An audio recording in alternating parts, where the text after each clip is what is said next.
Take him by the hand, make him understand.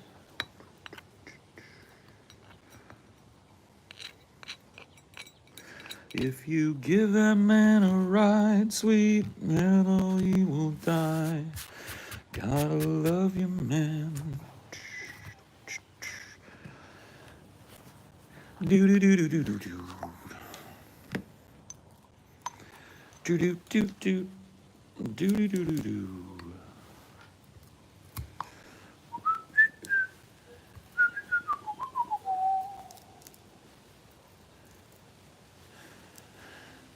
Do you wish to live deliciously? Deliciously? How do you live deliciously? How's that happen? Good morning, all.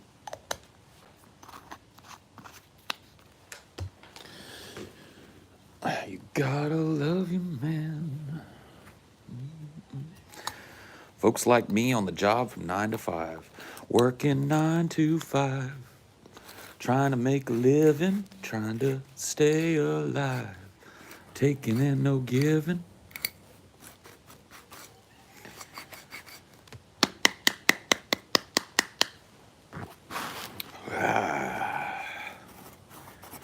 Paul, watch some videos of cute seals. I can't really do that out here. I'm on my phone. If I switch over to look at a video of a cute seal, you won't see it.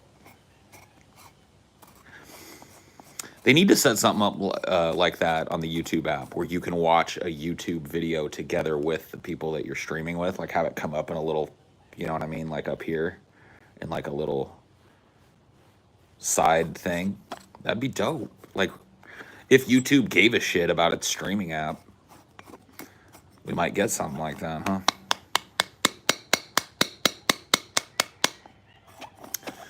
You gotta love your man.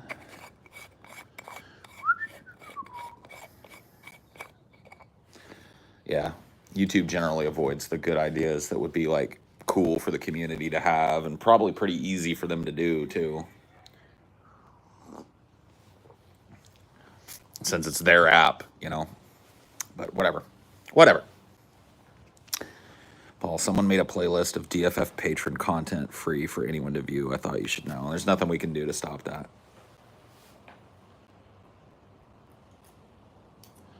There's always going to be somebody who wants to steal your shit, and, you know, we rely on the people that realize that if they view our shit for free, our shit goes away. So, once you flag that shit, you can't flag a playlist.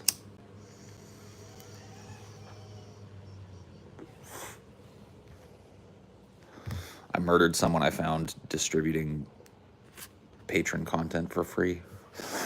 You probably shouldn't have done that. Probably wasn't worth a murder beef.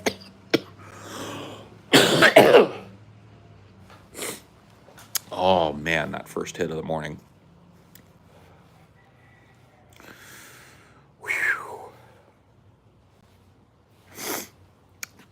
Paul Finney Ego Stano here, the world's busiest homeless man. I like it. Slam Finney Dance Tano here, world's busiest music nerd.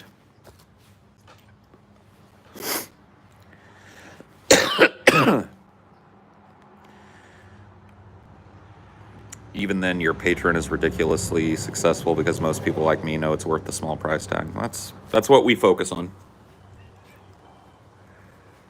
I mean, if somebody like starts, you know, downloading and re-uploading shit, we'll flag it, but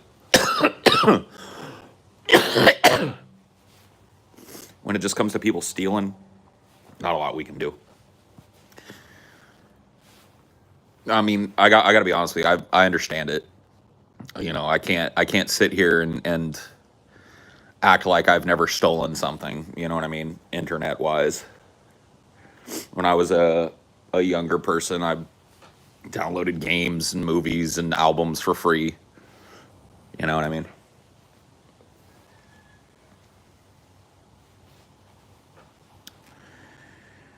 You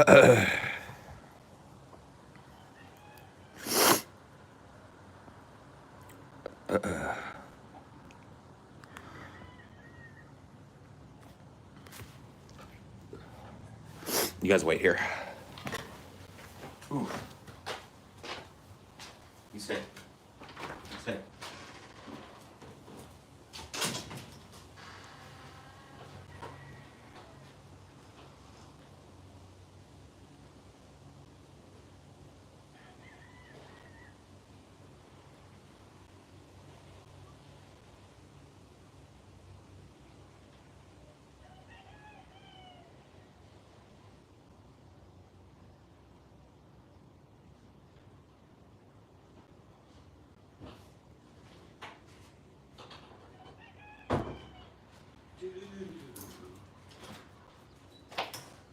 Ugh.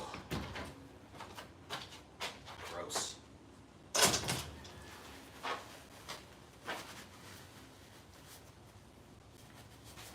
Ugh. Nose blown. Ugh. The good old morning nose blow has to happen. Or else.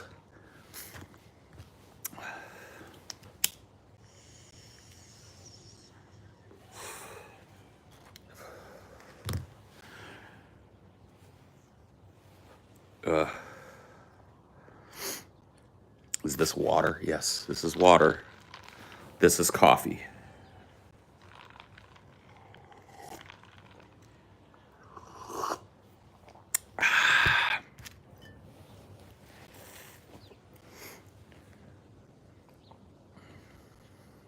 Are you squatting? Why is your deck not finished? I don't know. It's a good question. I really don't know. I don't know what they were doing with this. I don't know what the plan was with this shit. But it didn't work out very well. I'm renting this place. Not necessarily for this, but more for this. This is why I rent this place. The deck, you know.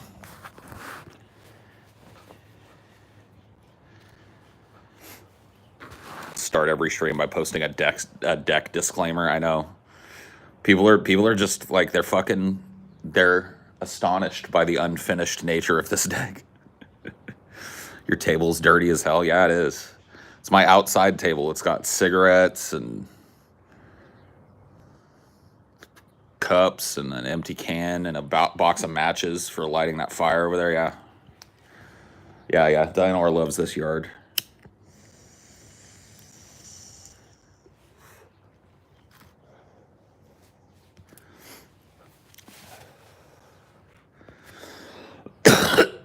Are the owners busybodies? No.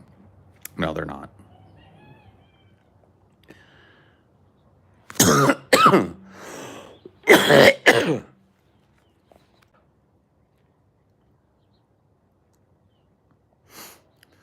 It's not a metal roof.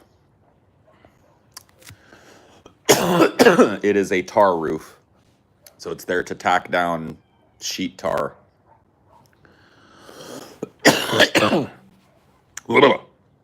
Shingle tar. I don't know. Let me go look. Can I even see? Yep. That's exactly right. Tar shingles. Shingle tar. That's what it is. The little squares of tar paper shit that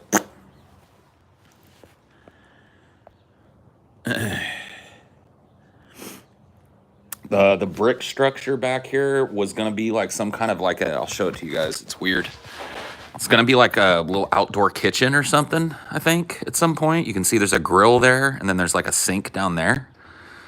And I think it was gonna be like a barbecue or something. I don't know.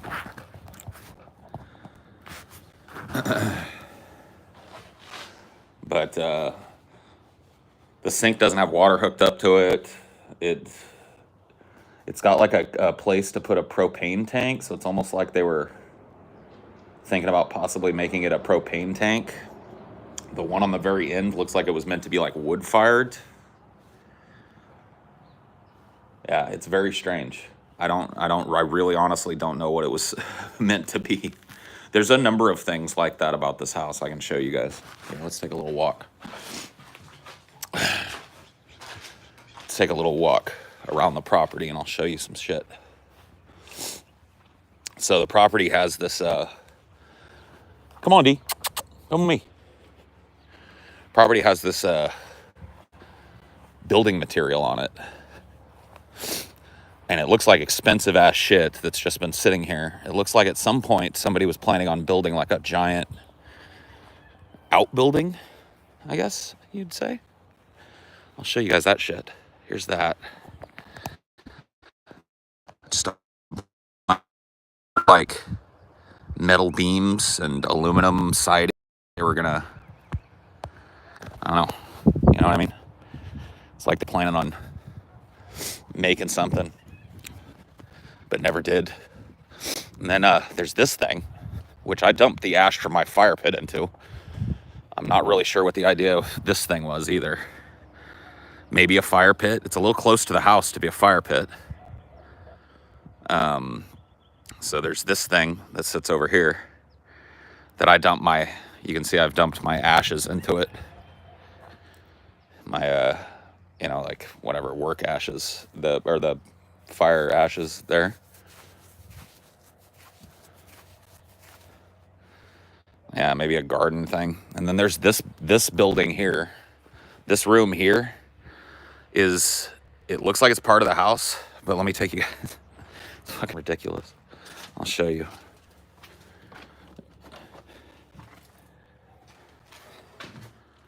It's like an outdoor room. It's like a room that they made from outdoors. Like it was a patio, and then they made it into a room. Very strange house. It's a very strange house. It's like they encapsulated the patio for some fucking reason. Like a sunroom. Yeah, like a... but it's very unfinished in there as well. Like the ceiling is unfinished. Use that as your production studio. It's outdoors.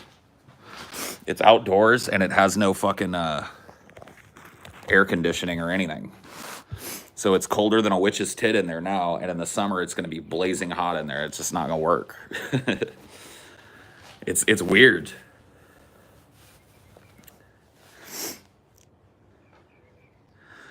The house is laid out very strangely too. It's like a maze. When I walk in, when I walk in this back porch door that you guys hear me come in and out of, I walk directly into the laundry room, which is not that weird. To the left of the laundry room is the garage. To the right of the laundry room is the master bathroom. And that master bathroom passes through directly into the master bedroom from this door. If you go straight through this door, you're in the kitchen. Hang a right. It's hard to explain. It's a fucking maze in there. We had to learn how to like get around the house.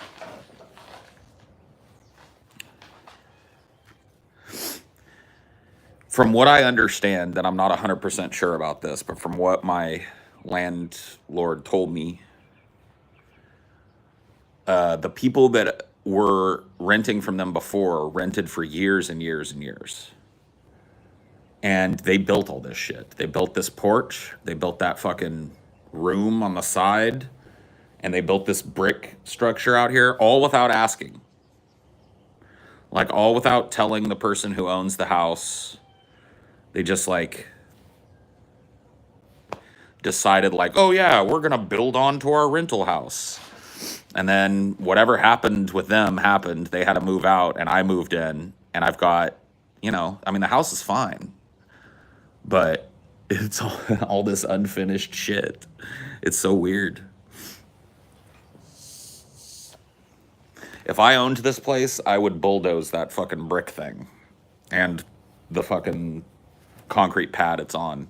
And I would make room for a secondary house right there. Like an outbuilding to do my My Highdeology's in and shit. Do all my recording in. I've talked to you guys about that.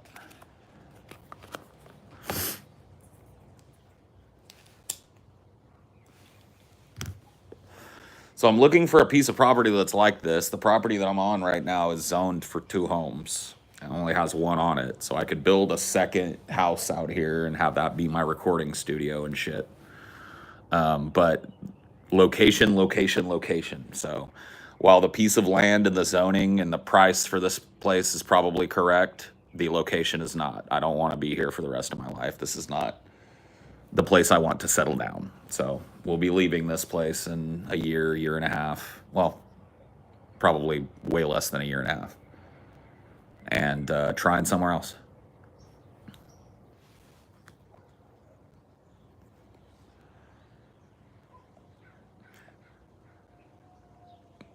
Oh, dude, I would never do. If I was renting a house, I wouldn't replace a fucking window pane without calling the landlord. It's just not your. It's not your purview. Like, you have to understand, like, as a person that's rented most of the places that he's lived in and owned his home as well, I know what it's like to own a home. And if somebody were to come into my home and do a bunch of fucking work on it because that they were renting from me, you know what I mean? I'd be fucking livid, because it's not, that house is not meant to be their home in perpetuity. It's a fucking rental or whatever the fuck. I get the mindset of a landlord. I don't think all landlords are fucking evil. And I certainly wouldn't fuck up somebody's house, you know what I mean, that I was renting.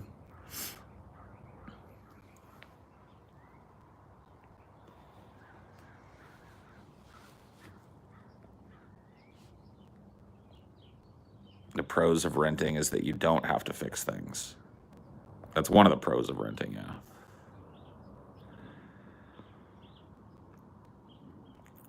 yeah.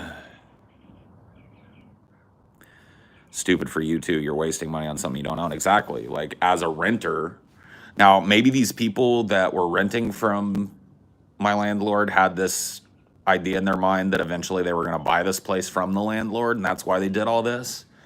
But it just goes to show you, like, even though it's all kind of shoddily done, the materials and construction and all of the stuff that went into making all this crap that's half finished, I bet it's thousands of dollars of stuff. That pile of metal, that sheet metal, fucking steel I-beam shit over there that I showed you guys, I bet that's $2,000 or $3,000 worth of material just sitting out there rusted. Just sitting. You know what I mean?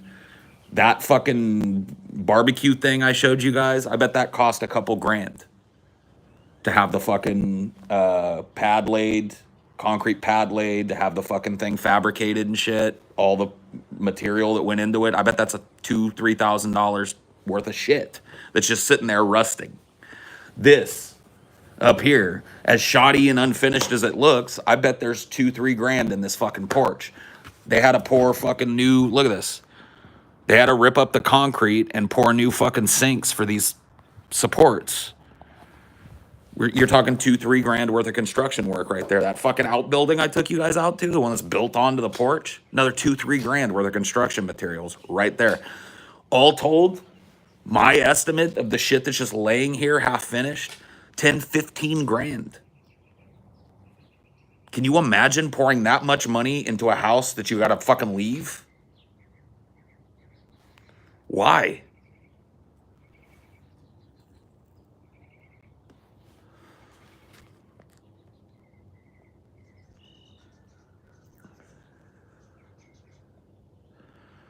Do you think it's suspicious that the previous tenants spent that much? No.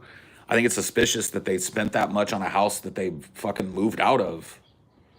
Like, I can't imagine doing work on somebody else's house like this. Makes no sense. Makes no fucking sense.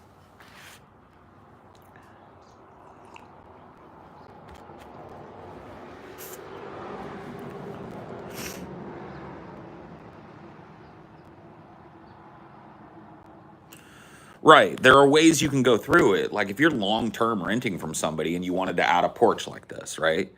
You could go to that landlord and say, hey, I want to add a porch. Here's the plans. Here's what, on my money. And then they'll say, well, yeah, it becomes part of the rented structure and yada, yada. They sign off on it. They sign off on the plans, and you can do it if that's what you really want to do. I don't know why you would want to do that to a house that you're renting.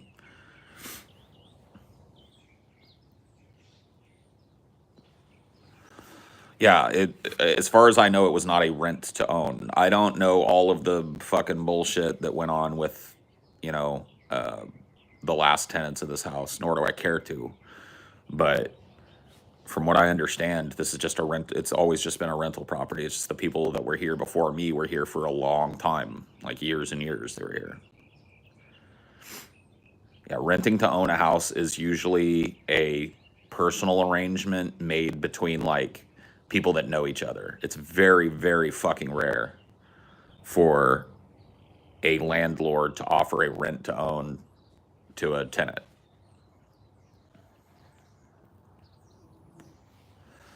Well, that's my big worry about this place.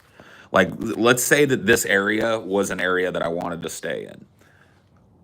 I would not buy this house anyway because of the fact that I don't think that this was done to code. So when you purchase a house, part of that purchasing agreement is that you have the house inspected. You get an inspector, and the owner of the home gets an inspector. And those inspectors come out and they find shit like this and that and anything that's not zoned or properly built. And what that inspector is going to do is say, this has to be torn down and brought to code. That has to be torn down and brought to code. And the expense for that is going to be on the seller of this house. The buyer is not going to come out of pocket to fix shit that was added onto the house that's fucked, that was not done to code. So the seller of the house is going to have to take that out of their end and redo all of this, or tear it all down and fix it all up.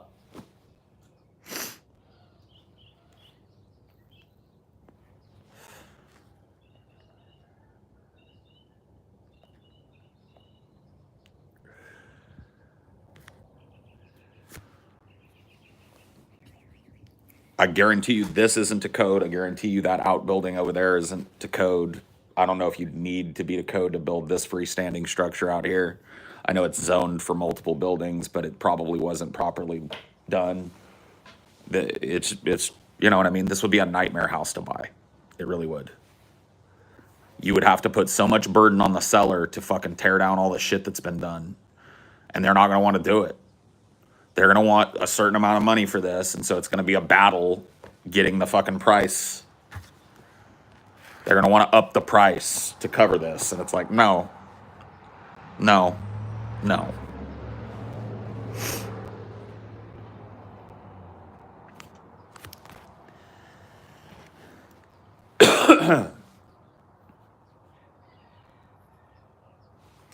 That right, D?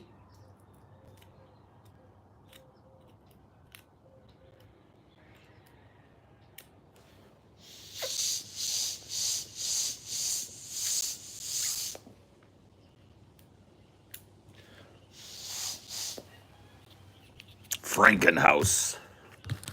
If anything, it'll bring the price down. Well, that depends. See, you got to understand, like, buying a house is not as simple as you think it is. Buying a freestanding, pre-existing house, not simple at all. I've done it twice. You have to understand, like, the burden of fixing things that are not to code falls upon the seller, and so the seller has to fucking eat it or try and jack the price of the house to cover it. Once you've entered into that escrow offer agreement, though, they can't jack the price of the house. So once your fucking inspector comes out here, you've entered into an escrow agreement to purchase the property. Your inspectors come out. Your inspector finds a bunch of non-code shit. They all of a sudden have a big fucking $10,000 construction bill that they've got to take out of their end. They don't want to do that. So they move on to another person.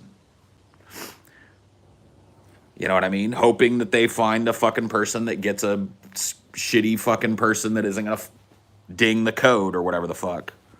It's bullshit. It's all jockeying, and it's all dependent on how much the person wants to sell their house and how quickly.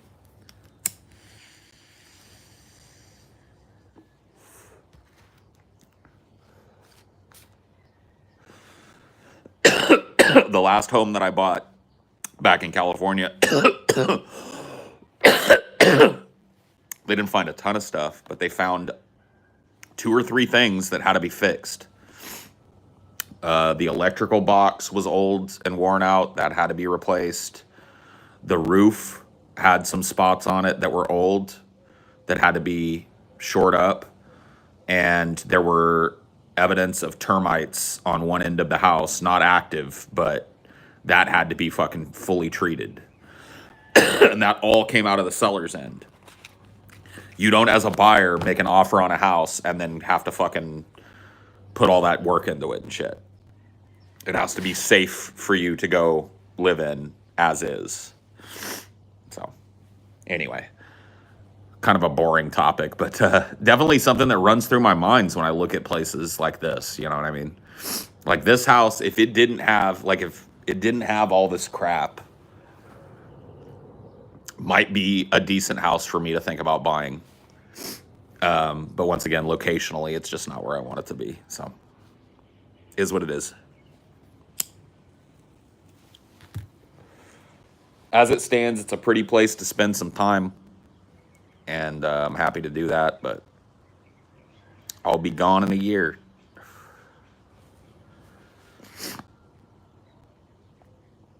Renting is worse. You don't get an inspection. Right, but I'm also not planning on living here for the rest of my fucking life, so I really don't care. So long as this shit doesn't fall on my head, which I guess maybe it could.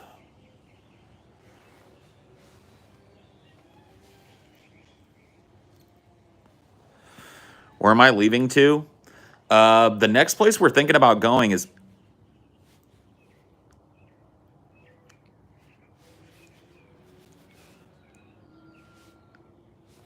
so that's probably where we'll be.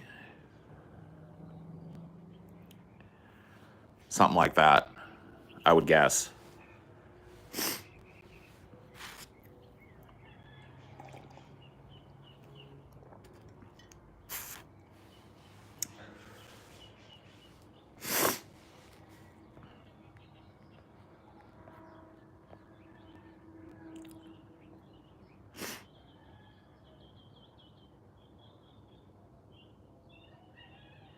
No, I'm not really worried about it falling on the head, but I mean the posts and sinks are well done and sturdy. At least the structure that's holding everything up from doing that is relatively sturdy. What I worry most about is this over here, just how it hangs off the edge of the fucking house, because the weight is balanced here and there.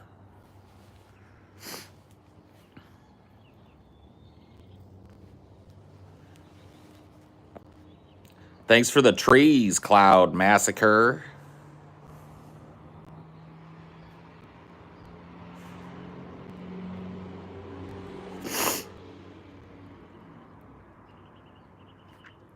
You're absolutely right about that.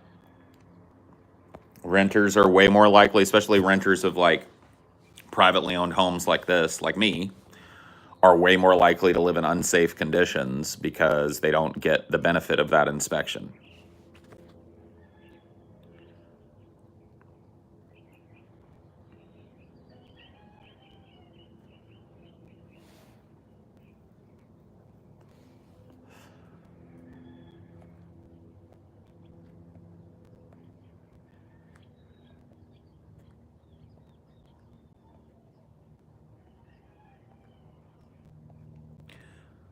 Do you film DFF at your own place? Yeah, I have a studio in there that I built in what was normally a bedroom, I guess. I think that's pretty much what all of the guys are working with. I know Scotty, Scotty shoots in an attic, not an attic space, but like an upstairs room, extra room in his house. It was actually the room we were going to shoot Dank D&D in. TJ shoots in an outbuilding that's connected to his house. That's just an extra room. I shoot in a bedroom.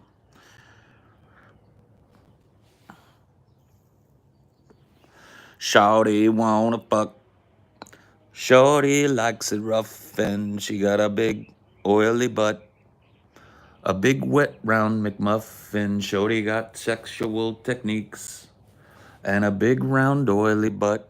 Goosebumps on the booty cheeks. I wanna bust a nut. Man, you guys want to have your mind blown and see the man that invented modern trap music? Go to YouTube and look up Shawty Wanna Fuck. Spell it SHAWTY. Shawty Wanna Fuck. Look at the date that was uploaded. Listen to that song and tell me that this dude did not invent modern trap music.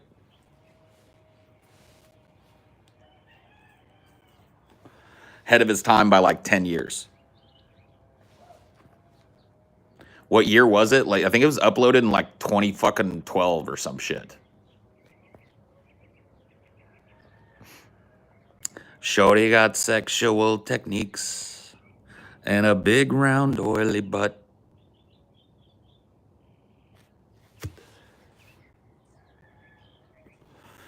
She looking good. She got a lot of class. Big hoop earrings and a big round ass. I hold her close, but I still make her giggle. I'm one step closer to hearing that booty jiggle, seeing that booty bounce up and down and around, vigorously clapping and making a slapping sound. Coconut booty oil makes the big butt wet. Shorty wanna fuck.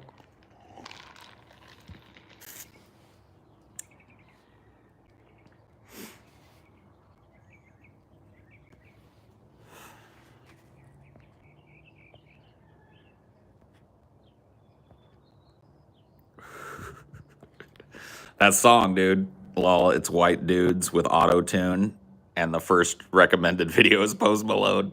Of course, dude.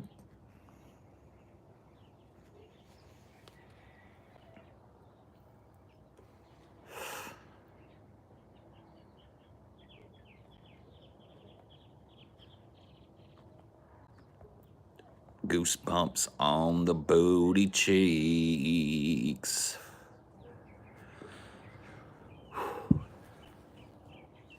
That song was an experience. You're welcome. You're welcome.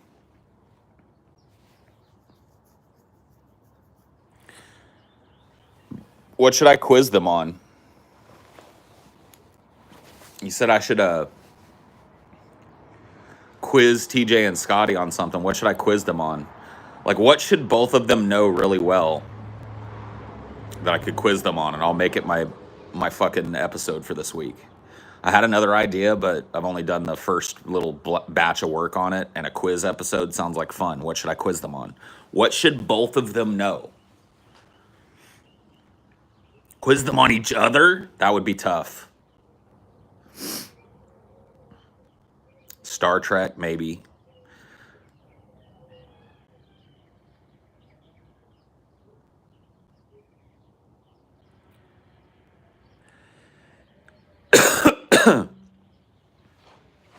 Sisters, sisters, never were there such important sisters.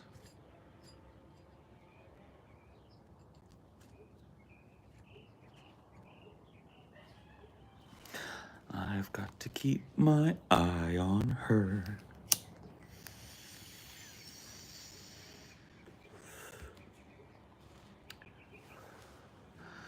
Yeah, I would have to call each one and interview them. Like, I would have to come up with a set. Hey, D, don't be eating grass. You know what happens.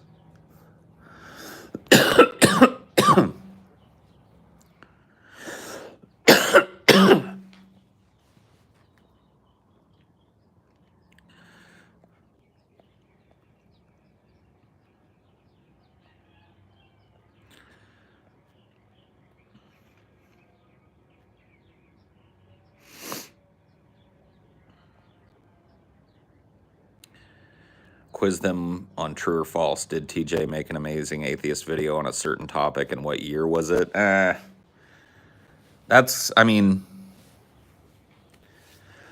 that doesn't work as well. TJ would have a distinct advantage in that, I think, because he would have a better memory of his catalog, I think, than Scotty would, probably. So that doesn't really work. I'd have to find the right thing. Star Trek seems good, but I don't know if people would be interested in that.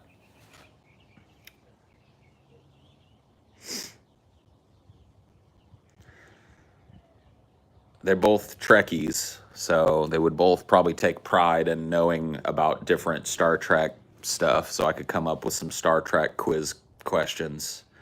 Who's the biggest Trekkie? It's taken shape in my mind. That might be a good one, because I think both of them would know it. I don't really, but that's okay. You know what I mean? I'm not a Trekkie, but I can come up with the questions and shit. I can come up with the trivia questions. Is this for a DFF episode? Yeah, I'm thinking about doing a quiz show episode where I pit the boys against each other. I've got to come up with the rules too that make it like interesting. You guys got to help me with that shit too, because like, what if one of them like runs away with it at the beginning and the other one can't make up the difference? You know what I mean? So I got to have some kind of equalizer. Are they smarter than a fifth grader? Quiz them on Manson lore, maybe? Aren't they both big fans? Yeah. I mean, I think TJ is at this point the bigger Manson fan, but Scotty did get TJ into Manson. That is the lore.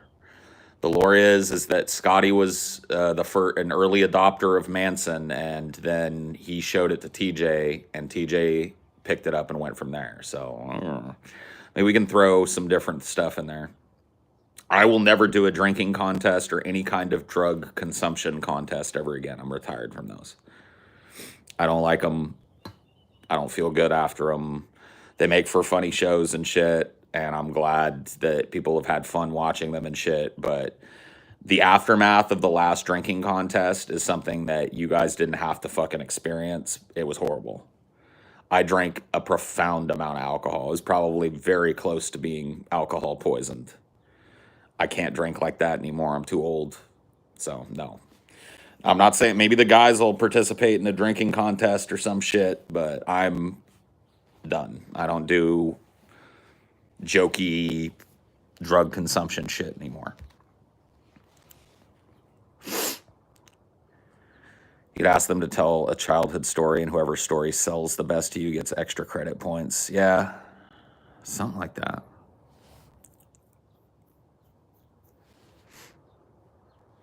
It was horrible. Right after we finished shooting that episode, I sat in the same spot because I couldn't even conceive of standing up. Scotty had some kind of conversation with me that I don't remember. He sat down next to me and we had like a 20-minute conversation that I remember nothing of. I stood up and stumbled into TJ's living room and sat down, and I was just spinning. Like standing up did it. The standing up and moving and sitting down thing started the room spinning, and I was like, oh, fuck. And so I started to think about it, and I was like, who's the only person in this? Because like at that point, there were only 2 people in the house that were sober. And so I thought in my drunken mind, like, who is it? And I just went, Taylor. I just started yelling, Taylor. Taylor. So finally she comes, she goes, Paul, what is it? And I was like, I need you to get me something. She's like, are you going to throw up? I was like, yes. She's like, okay, you just wait. I said, I got control. Taylor, I'm not going to do it till you bring me something, but I'm letting you know. She's like, I'll get something. She comes back with a trash can, like one of the, not the big kitchen ones, but the, you're like trash can from the bathroom size, mid-size trash can with a thing in it. And I'm kicked back on the couch like this. And she comes over and she's like, here you go, Paul. And she puts it on my lap. And I lean forward like this. And there wasn't even any sound to it. It was just like, ugh, and just alcohol. Just pure fucking like vodka and beer and whiskey and tequila. I drank all of that night. It had just like I don't know if you've ever, like, there's different kind of pukes. Like your body has different puke modes. Like sometimes, like if I'm sick with like food poisoning or something and puking, like it might be like loud, you know, you have like a retching sound to it. This shit, I just leaned forward, opened my mouth, and it was like, I'd have this like spasm of like, you know, my body going through the muscular motions of it, and then just like, and fucking Taylor sat there. There's a fucking legendary picture. I know we've posted it. I've got to find it though, so I can show it to you guys one of these days. Of Taylor holding my hair back. She's got my hair bunched up. She's standing behind me on like behind the couch. She's got my hair bunched up for me, and she's got this look on her face like, oh my God. And my face is in the trash can, and Stevie is sitting next to me on the couch looking at the camera like, it's 100% legendary picture. But that's the last of mine.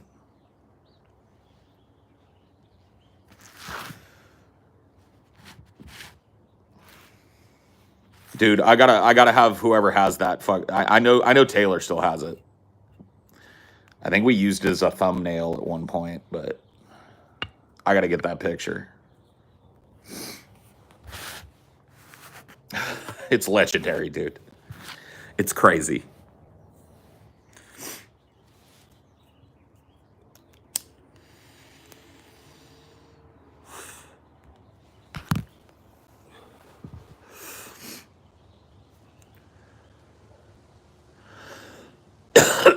Quiz them on Stevie. Maybe I'll have like multiple. This is gonna take a lot of work. Excuse me, to put together. Maybe I'll have multiple categories. Star Trek, each other, and then like Louisiana.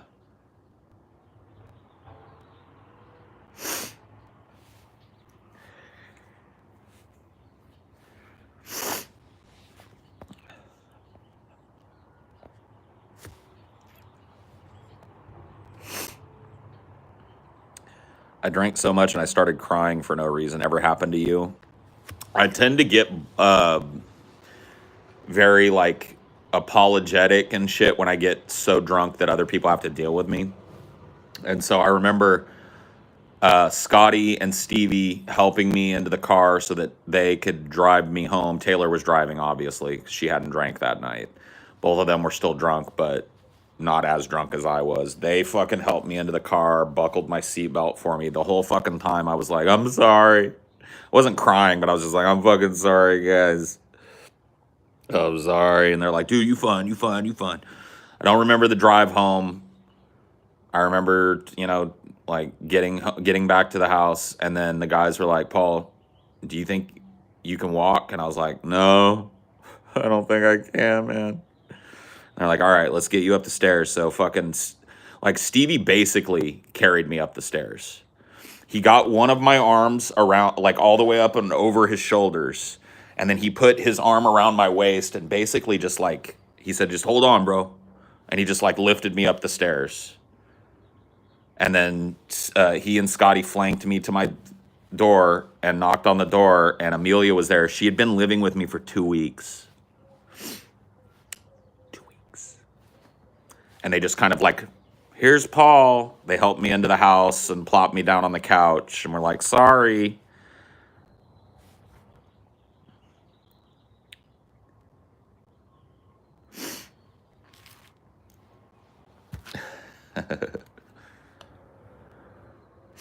Oh yeah, dude. Stevie's one of the most genuinely nice dudes and one of the best people that you'll ever call a friend. I'll tell you that right now. Stevie is a dude that, like, if you're his friend, he'll basically give you the shirt off his back. He'll jump in front of a bus for you. He's that type of person. He's like that, got that old school loyalty thing that not a lot of people got.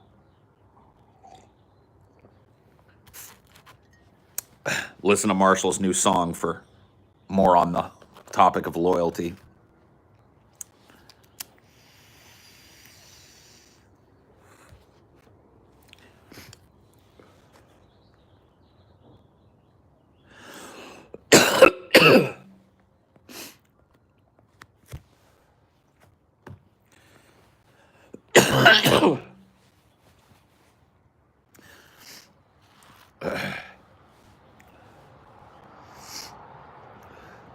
That I don't know what it is, like a breakdown bridge in your song, Marshall, that where you're just kind of drunkenly saying, "Oh my God, I don't know." That shit has been stuck in my fucking head.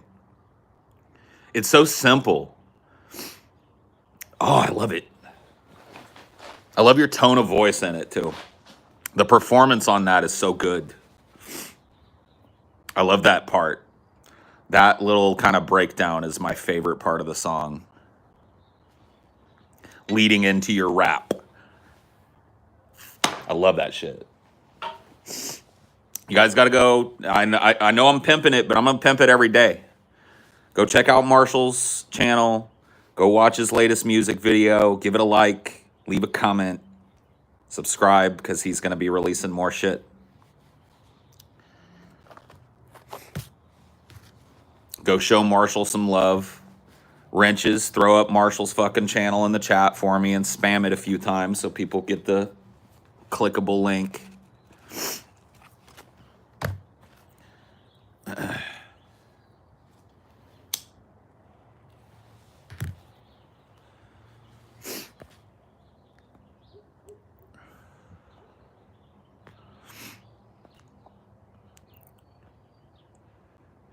Do you like any of your fans' commentary podcast type channels? I don't listen to any podcast. Real talk for a second, Paul. There's been so many literally stealing my personal pictures from Facebook and making random accounts with those pics as the avatar, and they're showing up in the DFF chat. I mean, troll's gonna troll, dude. I would lock down your fucking Facebook, and you know, if trolls be trolling, they'll get beamed eventually. But that's just part of it, you know. You're one of my more vocal wrenches, and so the troll, you're going to draw the ire of people that are going to be willing to do stupid shit like that.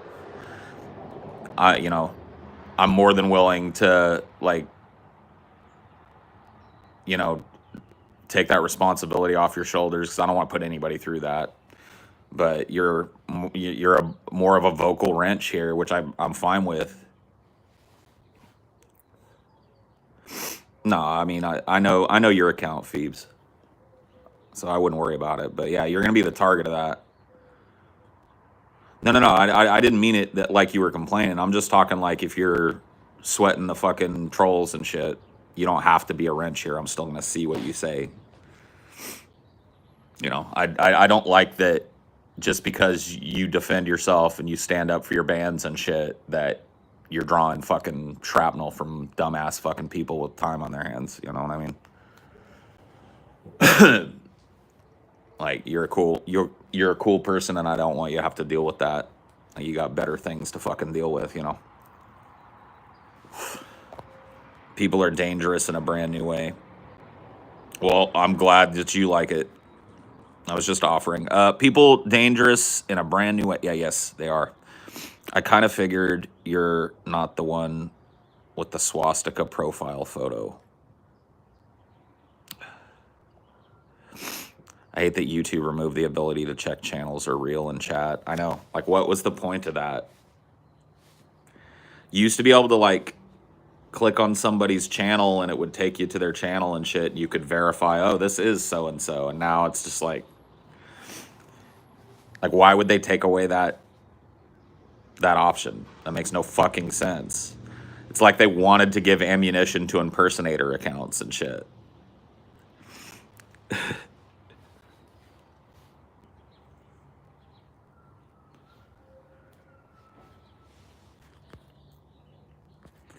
Because YouTube, I have to deal with so many BS sock puppet YouTube channels trying to ruin my stuff. It sucks.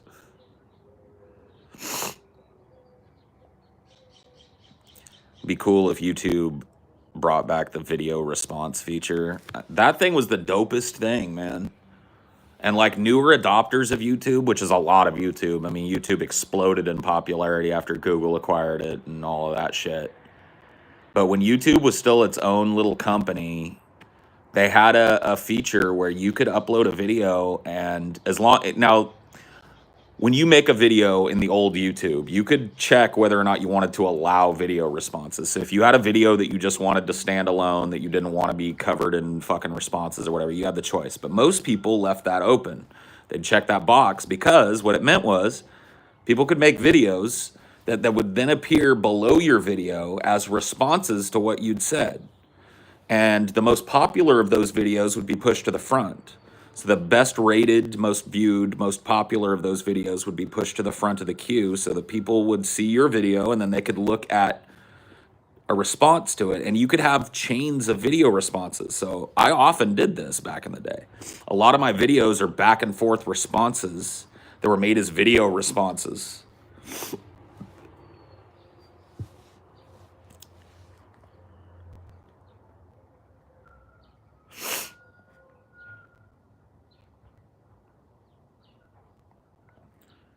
Yeah, that feature made careers. Yeah. It was a huge part of how I got my channel out there at the beginning. Now, to be quite frank with you, my channel got where it got at that time and became a medium-sized channel with a decent fucking viewing because of shout-outs that I got. Particularly shout-outs from TJ. My first ever shout-out that got me my first burst of subscribers here on this channel came from the manatee himself. I'm doing a YouTube series on the lesser known horrors of education. Can I reach out to you on Twitter for some of your experiences and insight? Sure. I mean, I'll tell you what I know about.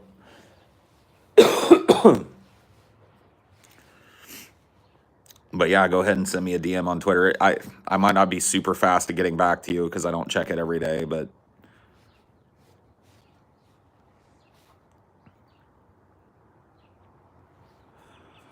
hope this doesn't sound odd, but I think your Foreskin episode was really informative. Maybe consider a follow-up on Foreskin Regeneration.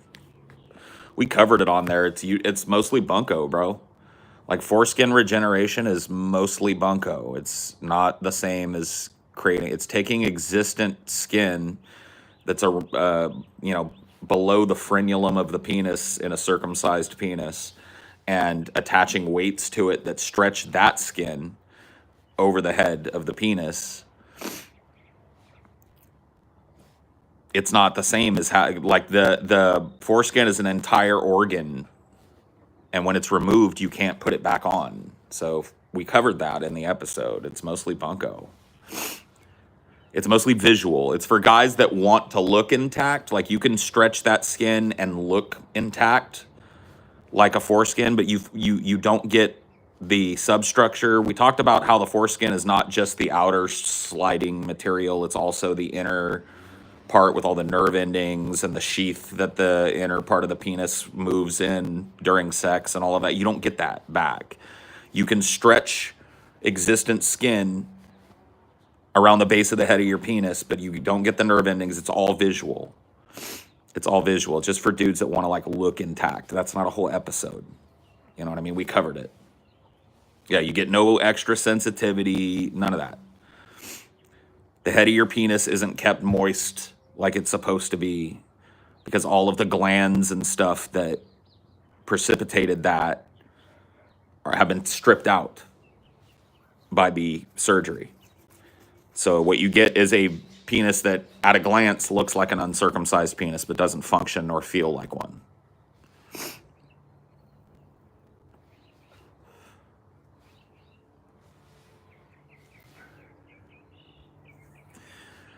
I was born at the height of it. It hit its peak popularity in America in 1980, the year that I was born. Just fuck, man. I've asked my parents, like, why the fuck did you do that? You know, not angrily, but just like, why? Like, when the doctor came to you and were like, circumcision, why did you go like, yeah, cut off half his dick? You know? They were like, oh, cleanliness, and you get infections and blah, blah, blah, and there could be problems and yada, yada. I was just like, teach me how to clean it. Whatever. Paul, have you heard of Eric Klopper? He ranted about how circumcision is BS in a lecture at Harvard and got fired for it. I haven't heard of him. Why would you get fired from Harvard for saying circumcision is BS? It is.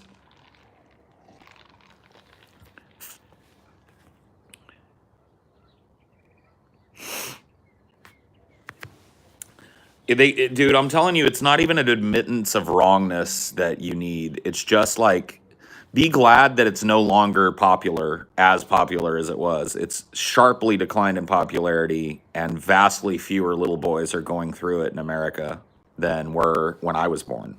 When I was born, I think it was like 2 out of 3 boys were circumcised. Like, that was the peak. And I flipped the coin on the wrong side, you know what I mean? Sucks.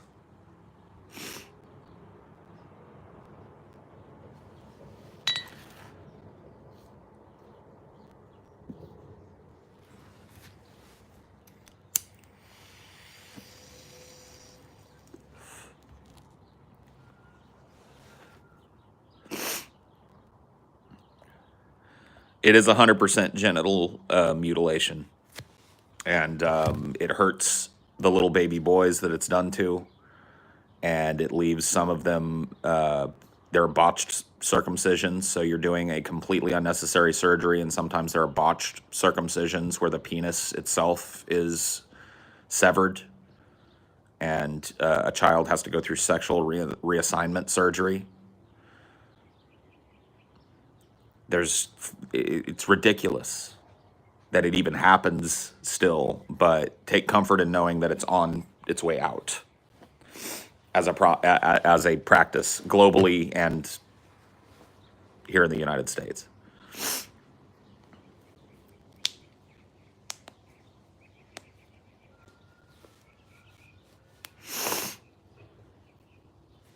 Hey, Paul, sending you love from the LBC. I'll smoke a bowl to honor our innocent mutilated genitalia. What up, Lazy J? How you been, brother? I'll smoke a bowl too. Let's do it. To our fucking poor penises that were stripped of 80% of their fucking nerve endings and shit. To our poor...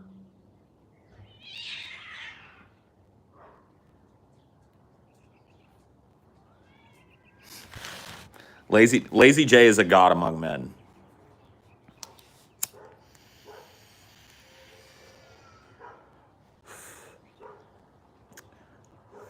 A king among peasants. Oh boy.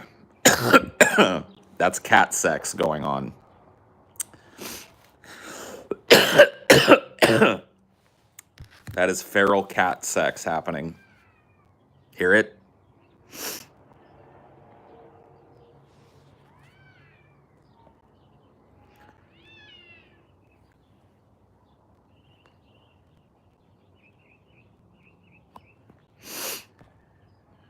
Ah, nature. Cricket getting laid.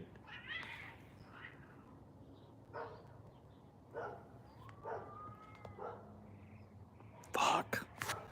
Cat sex is like incredibly violent.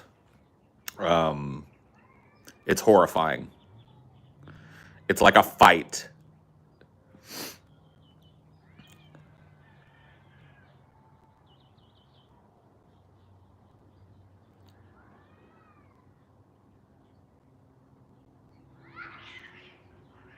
Hear it? Spiky penis, the whole fucking thing. You let your cat roam free? Fuck no. Cricket is an inside cat only. He doesn't even come out here in the backyard. Cricket is an inside boy and was fixed early, so he doesn't have all the fucking drive to go out and participate in any of this. He's a sweet boy. No, I don't let my cat or my dog free range roam. Dinor comes out here. Isn't that right, boy? You like it out here. Are you cold? Want to go inside? You want to go inside? Okay. Let me let you inside. I know it's chilly willy out here. I'll let you inside. Here you go.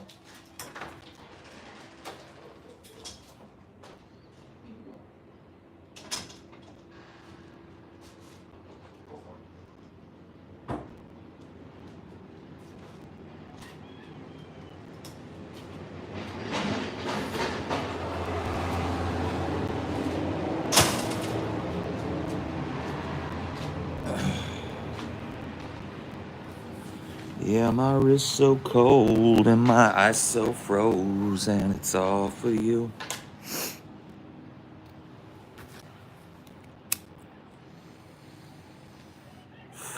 Will you have another dog after Dinor? I don't want to talk about it. Can we not talk about Dinor dying? He just turned 5. He's got a lot of years ahead of him. He's a good boy. Healthy boy. We need not talk about Dinor croaking. Good on you for keeping your critters safe. Of course. I don't have children. I treat my animals like they're my children. You know, I take care of them. When they're sick, they go to the vet. They get toys all the time.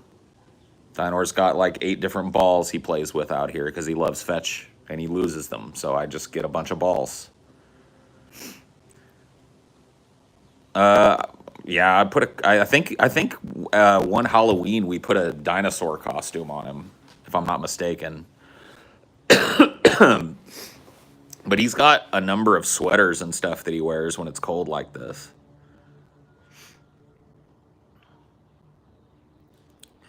Dinor merch. I think it'd be cool to get merch of all of our pets. Like have a Dinor and Cricket shirt. Have a Salvador Cornelius Squeaks shirt. Have a Jean-Luc Ujiro Farah Manson shirt. That'd be cute.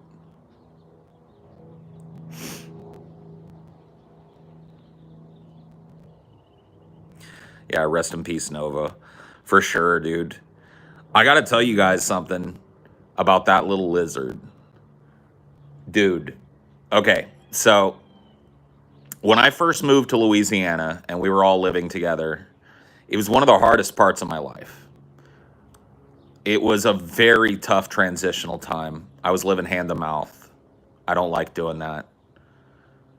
My relationship wasn't great. No fault of either party. It just was, the move was hard on everybody. And that little lizard was like my meditation spot. I would go and look at her. I would be consumed with anxiety, right? Worry, anxiety, all day. And then at night, I would go and I would sit next to her enclosure. And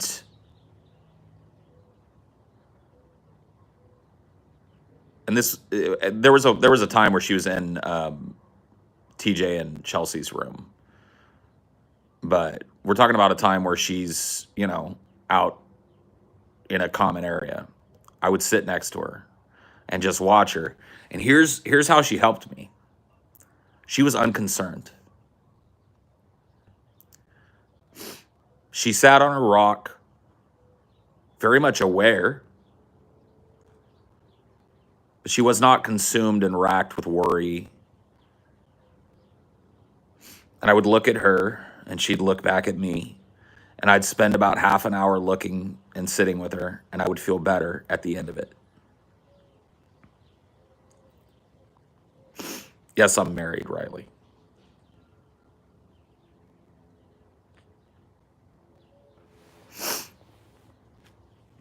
So rest in peace, Nova.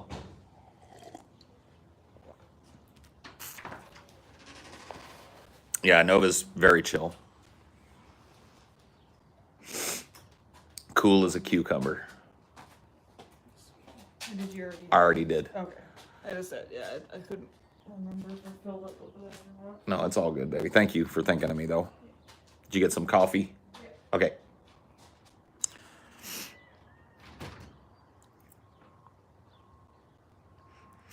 Amelia's the sweetest. She brought me my medication to make sure I took it this morning. Scotty and Taylor have 4 pets. Yep, they have Yujiro, who is Scotty's old dog from way back. Yujiro's been with Scotty and TJ for the longest time. Jean-Luc, who is Taylor's dog. Well, I mean, if you have a dog, it's the family's dog, but Jean-Luc is a dog that Taylor really wanted. He's a younger dog. I can't remember what breed he is. Do you remember what breed Jean-Luc is? No. I know he's like a... Something that wants to hunt. Yeah, he's a hunting breed. I know that for a fucking certainty. He's beautiful. He's like a AKC papered dog, so like an absolutely, beautiful dog. Chocolate lab? Man, yeah. That sounds about right. He is a chocolate lab. You're right.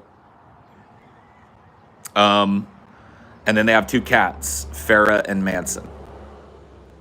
So yeah, they've got four pets.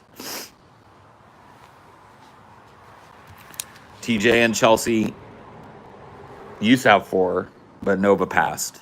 And so now they got 3 pets. They have Salvador, their dog, who is one of the cutest animals that you'll ever meet, because when he wags his tail, he literally wags his whole ass. He's so happy to see you that he wags his whole ass. He's like... He's the cutest. Salvador is like one of the most lovey-dovey pets that I've ever met. He's great. And then Cornelius, or I guess now they call him Corn Pop more than Cornelius. Or Corny. And Squex. Both pretty sweet kitties.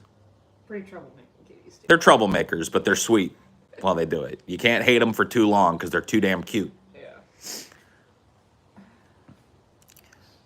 And then we have Dinor and Cricket. So we have the least pets. Yeah. But the best pets. Sorry. Had something caught in my throat. Yeah, I got up because Dinor tackled me when you let him in. Sorry. It's okay. He was colder than a witch's tit out here. No, it was good. I left him in because I figured you brought him in for a reason. So. Yeah, he was cold. He's a cold boy. I think he was just trying to get me warm. Yeah. It's like, Mom, warm. Yep.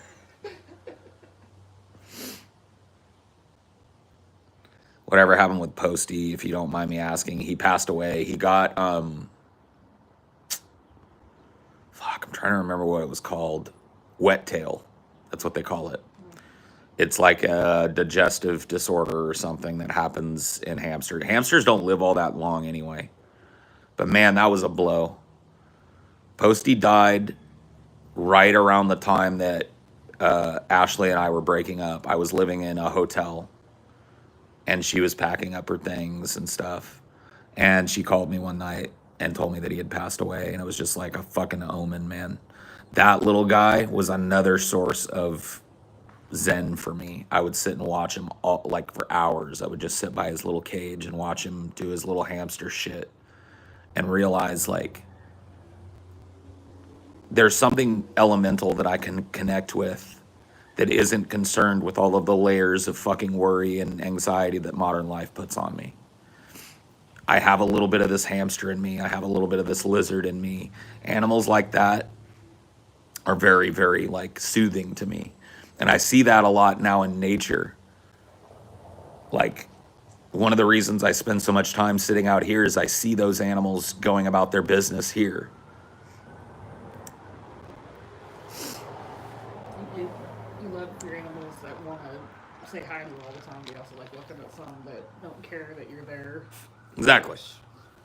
Cricket and Dinor, they fulfill a different kind of comfort for me. Like, but I really see them as reflections of my own idiosyncrasy and yours. Yeah. They're pets that can't help but absorb some of what you are because they're so connected, they're so domesticated. And so it's different. When I'm worried, Dinor is worried. It radiates off of me, and if he's nearby me, which usually he is, he gets all angsty and anxious. I could walk over to Posty or to Nova and sit very quietly near them, filled and racked with worry, and they would go on about their business completely unaware of me or regarding me every once in a while, but not in a way that implied shared anxiety. They had their own concerns. And that is what I see in the scrub jays and the hawk that lives around here and whatever those birds are that murder all the bees that live in that bush over there, the bush of death. And, I see nature, the gopher that lives over here, whatever he is, a mole that pops his little fucking head out every once in a while. I'm like, I see nature going on, and I see they have their own concerns, food for the winter and shit, but it's so much more elemental. They're maybe less calm than Nova and the hamster, but they're just. It's not necessarily about, because like Posty was not calm. Yeah. Posty was he ran on his wheel a lot, and then he was up kind of he had a big enclosure, and so he moved around it, and he had a lot of little features he would crawl in under. He was always hiding food and moving food from one little cache to the next and pooping and then going in on his wheel, you know what I mean? He had a whole thing going on. So it was different from Nova, but the same. It's the same thing. It's not necessarily how calm. Now Nova's calm was what radiated to me. But what also radiated to me was her unconcern. She was not worried in the way that I was about bills and banks and credit cards and cars and all this shit.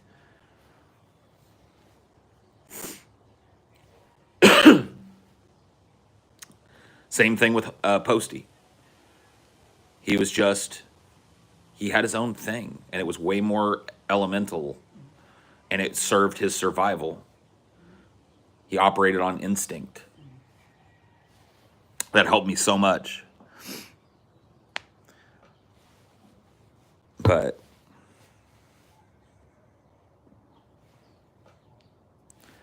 yeah, dude, him passing away the way he was, because he was so, like, he was only like a year old, and hamsters, they live about 2 years at the max. So we thought he was about middle-aged, and he got what's called wet tail, which is just his poops start to be wrong.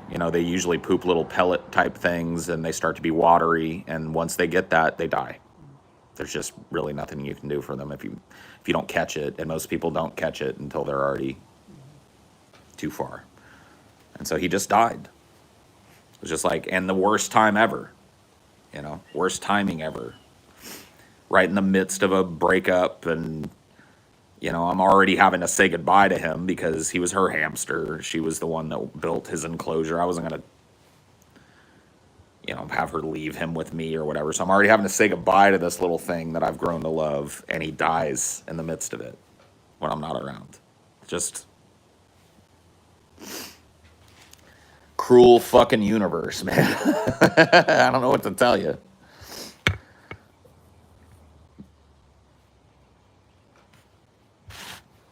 What do you want?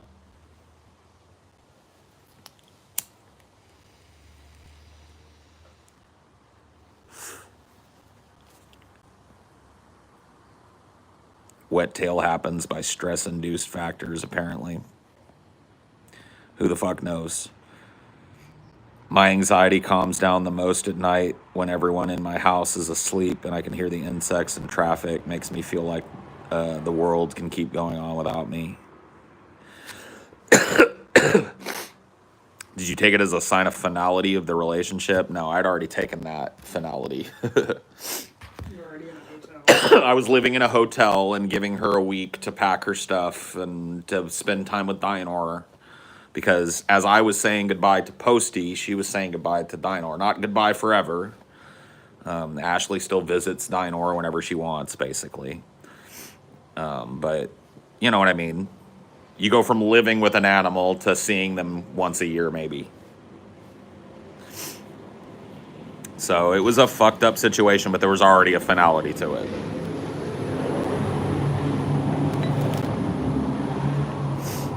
It just compounded it. You know what I mean? Like the grief, having to go through the grief of the lost relationship and then the grief of the loss of a little pet. It just made no sense at that time to me. And it was one of the toughest times of my life. I left, I asked the guys if I could take some time off. We pre-recorded a bunch of shows so that I could take a week or 2 weeks, I think it was, and just come back and live with my mom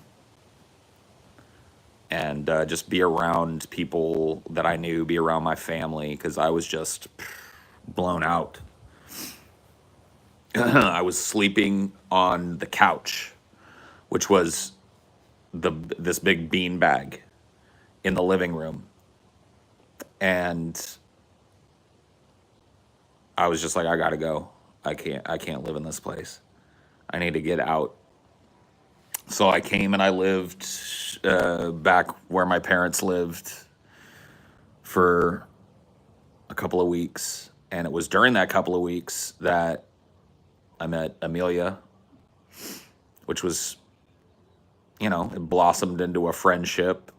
Like I've told you guys, mostly based around cricket and Dinor. That was definitely the basis of our friendship. We met on Instagram. I had just announced, you know, I didn't announce until a month after Ashley was already gone that she and I had broken up and shit. She wanted it that way and I wanted it that way. I didn't want people all up in our business. So you guys, like, the show went on. I was living in a hotel. I went and did a bunch of shows. You know, I still kept the schedule while all that was going on. And once all was said and done and she was moved and stable and I was okay, you know, all her stuff was out of house and I was okay and stable in my place, then I announced to the greater community that, hey, you're not going to be seeing Ashley anymore. We broke up. I did it right here on Highdeology. And then that spread through the community and blah, blah, blah. And during that time,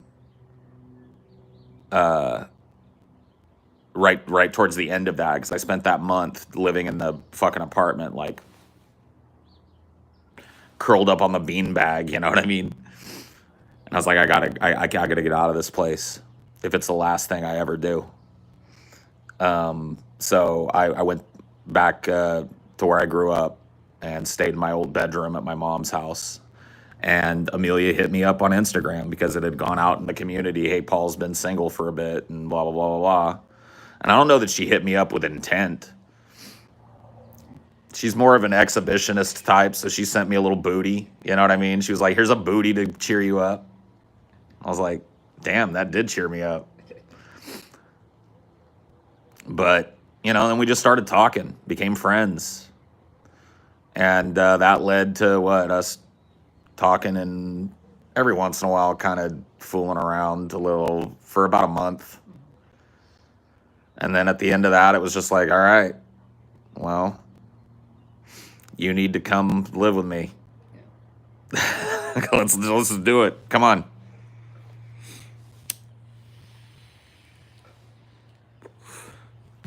A lot of that has to do with my I can't do that long distance shit. It doesn't work for me. It's like when I feel that way about somebody, it has to be real. I have to be in the room with them for a while. And so I was in the place in my life where I wanted to get out of where I was. And right. It just worked out. You were not in the best of places. Neither was I. I was living alone in this fucking empty old place that had a bunch of You were about space. ready to move out of that apartment. Right, I was looking for a house, but guess what? Here's the thing in Louisiana. Made more than enough money to buy a little house, or not buy, but rent a little house that would have been way better for me, because I wouldn't have been living in the place that I lived in with my ex and shit. I couldn't get a house because I was single and worked for myself. And they don't trust people like that because it means parties. Yeah. At least with Ashley, it was like, oh, you got someone with a real job with you. Right. Well, even with Ashley, it would have been hard. Yeah. Now that we're married, we get any house we want. Yeah. Because marriage implies stability and they're not partying every day and they both got jobs and blah, blah, blah, blah, blah. But a single dude, have jobs, like, right, oh. a single dude that owns his own business, that makes way more than enough money to pay their rent is a liability, because it means, oh, they're going to have all these women over here. It's going to be a different whore every night. Going to be, it's all this morality judgment that happens over the single life. They look at my age, because when you fill it out, you got to put your birth date, and they go like, oh, this dude's 38 years old. This dude's 39 years old. He's single. No. Party guy, gonna have a bunch of bitches over every night and blah, blah, blah, blah, blah. Probably tear my house up. Yeah. We had a hard time even in a relationship because until we got married, it was like, oh, she's just gonna end up breaking up with him one day and crashing the house or something. Right. Because you were my girlfriend at the time we got this house, that was a minus point against us. You know what I mean? How did Amelia feel about moving to another state? Well, it wasn't the first time she'd done it. She moved a lot when she was little, East Coast to the West Coast, Yeah. and then after the West Coast to basically the middle, Yeah, Indiana. And then she took she basically made a T Yeah. on the United States. Yeah. Born on the East Coast, grew up, or not born on the East Coast, right? Born on the West Coast. Born on the West Coast. Flew to the East Coast and lived there for a while. Bounced back to the West Coast. Then bounced to Indiana in the middle. And then went straight down to Louisiana to be with me. Made a big T on the fucking planet. So she's done a lot of moving. Not as much as my dad, though. My dad's moved bare minimum 30 separate times in his adult life. I believe it's more. Yeah, and I think now it's been more because we talked about that when I graduated, and he's moved like 4 times since then. At least. Yeah. Fucking crazy. I mean, your dad is like that whole Papa was a Rolling Stone type of individual. A Rolling Stone gathers no moss. Yeah. He has that fucking wanderlust. He just ding, ding, ding. He's like a ping pong ball all over the fucking United States, continental and otherwise. He's like off on Guam for a while, and then he back in Florida, ping pong, boom. Dude, just, and he's a dude that I really look up to because he's like me, but to a very extreme. I'm a minimalist, but I still have boxes of shit that I have to take with me everywhere. Your dad don't. Yeah. You know what I mean? Your dad get on a motorcycle or get on a bus and just move his whole life. The biggest extraneous thing he has is his little electric saxophone. Right.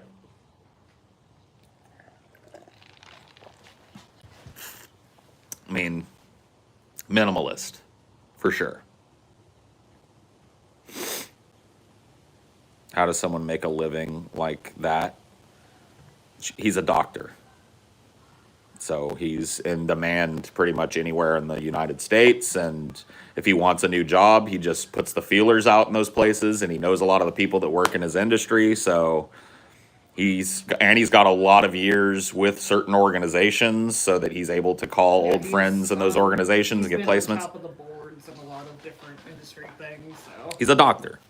So he knows, and he's been a doctor for a long fucking time. So he knows a lot of doctors that work in his field. And so he bing, bing, bing. He can just make a call. He decides he wants to live in a certain part of the world, or he's looking for a job. He just puts the feelers out, and the little network goes and finds him a placement. And he goes and he serves there. And if it works out, great. He stays for a while. And if it sucks, he puts the feelers out again. And on top of that, he's like an inventor. He's trying to innovate in his field and trying to develop a product and stuff. And so he's got all those connections as well. So the dude, he can move. He's single as well. Yep. Single, no kids except me. He's got all his kids are grown. Yeah. Right. So. But he was still doing that even before I was grown. Of course. We were divorced, so. Right.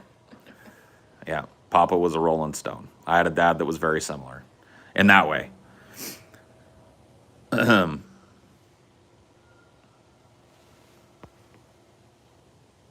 bet he has great stories. He does. I've gotten to meet and talk to the guy a couple times, and he loves talking. He's full of them. He's full of good stories. Loves talking politics.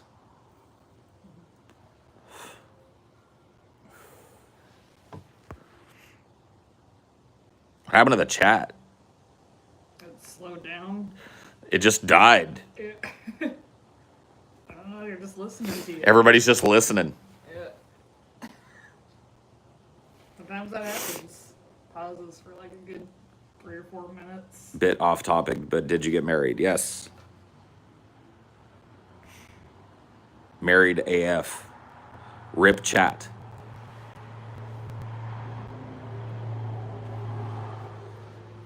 I'm cooking, but listening. I see.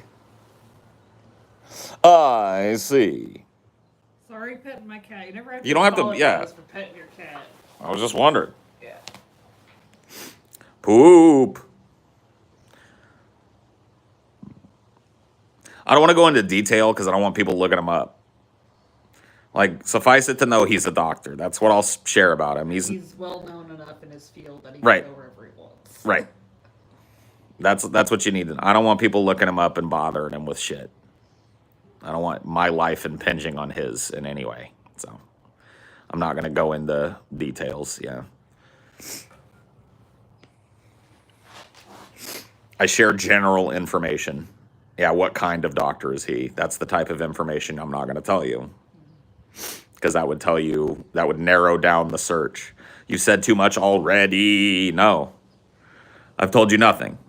I've told you he's an MD that travels wherever the fuck he wants.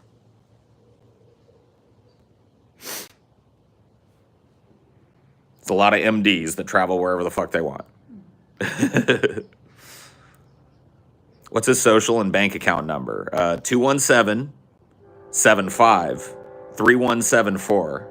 That's the social. And then the bank account number is 77-55-01972. You need the routing number as well? Now, the fucked up thing with socials is every number is a social. Yeah. So it's someone's social. I know. I just gave him somebody's social. I know. You just blurt out random numbers of the right format, and it's a social. No,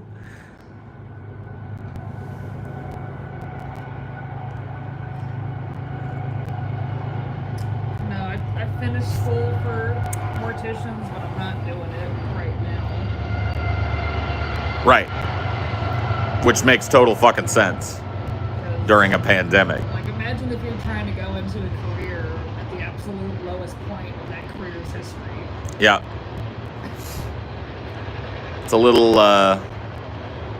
scary out there right now.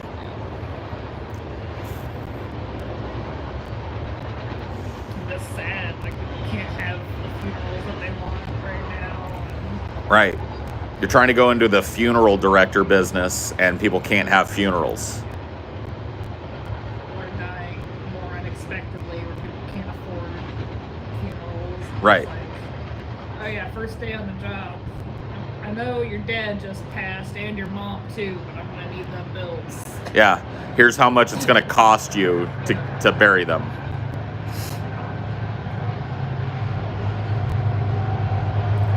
I know there's work to be done. It's depressing work right now, more than it would be. I mean, yeah. Embalming and all of that stuff is not what you wanted to get into in the first place. You had to learn that stuff, but you wanted to be a funeral director. You wanted to be a person that worked with the families to design the funeral, to get the right casket, to make sure the body looked the way that they wanted it to look. You wanted to be that intermediary between the grieving family and the mortician so that their wishes were carried out. That's what you went to school for. You didn't go to, now you had to learn how to do the embalming. You had to learn how to do the preparation of the corpse. That was part of your training. But that's not ever what you wanted to do.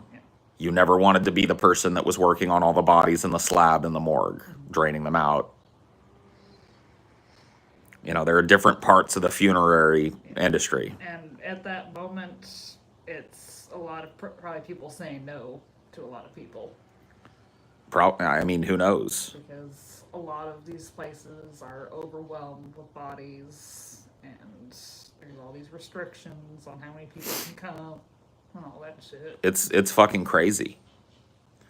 And think about the thing. I'm trying to be like a wedding planner right now. Like, imagine that. Right. It's a number that, like, it's just a fucking terrible industry right now. That end of it has got to be like the worst end of it right now. Well, I mean, both ends of it. Mm-hmm. Being overwhelmed with bodies of COVID dead, mm-hmm. and then having to tell families that you have to charge them money that they can't pay because they don't have jobs right now and they haven't gotten relief forever to put their fucking loved one in the ground in a dignified way. Yeah, and some places, like I think Washington, like completely banned the traditional funeral. Right, you can't gather around but you still want to put them away in a dignified way, and that, what does that cost? Yeah, it's you got to buy the casket. Bare minimum, like $4,000. Right. For like the basics of like what you imagine. So imagine somebody who was the breadwinner of a family just died of COVID, and you've got to go to the children and their extended family, who are all strapped to the absolute maximum because of COVID, and tell them that the bare minimum that they have to come out of pocket to get what they consider to be a dignified burial for their loved one, with the casket, the suit, preparation of the body, possible small viewing one at a time for the family. Like 4,000 is on like the low end of it. Right. And you're telling them the absolute minimum is $4,000.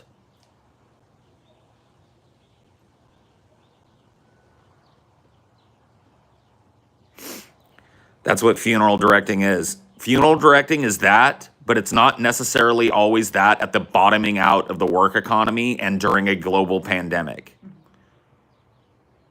You have to understand that changes the job intrinsically. Because this is, all these COVID deaths are excess deaths. These are people that wouldn't have died. It's like a whole extra 500,000 people. And the work economy is in the toilet. Yeah. The small business economy is in the toilet. A lot of people are out of work, on the dole. It's like, try to imagine doing a GoFundMe for a funeral right now. Right. The competition just... And you started, I'll be honest. Yeah, like you started experience before COVID. Yeah. Experience trepidation about the line of work that you went into because you got into the whole like coffin sales end of it, the marketing end of it. And you were like, fuck. Like, do I want to go in a capitalistic way to a grieving family and upcharge them out the ass?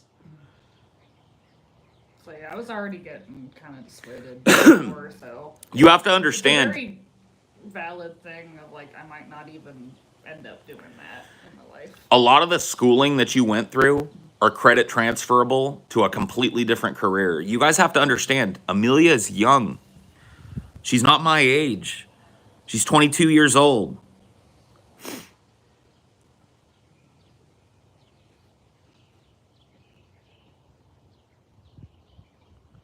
She's got plenty of time to figure out like something adjacent. I'm 23 now, but... Oh, that's right. You're 23. My bad. But still, I mean, like, what college number were you on at 23? At 23, I was on college try number 3. Yeah. Ooh, Paul's in trouble. No, she knows I'm just bad with the passage of time and numbers in general. He knows my birthday date by heart. It's the year that... January 16th. No. 1990X. 199X. No, now I know because it's the year I graduated. Yeah. January 16th, 1998. Yeah. There you go. Yeah. Anyway.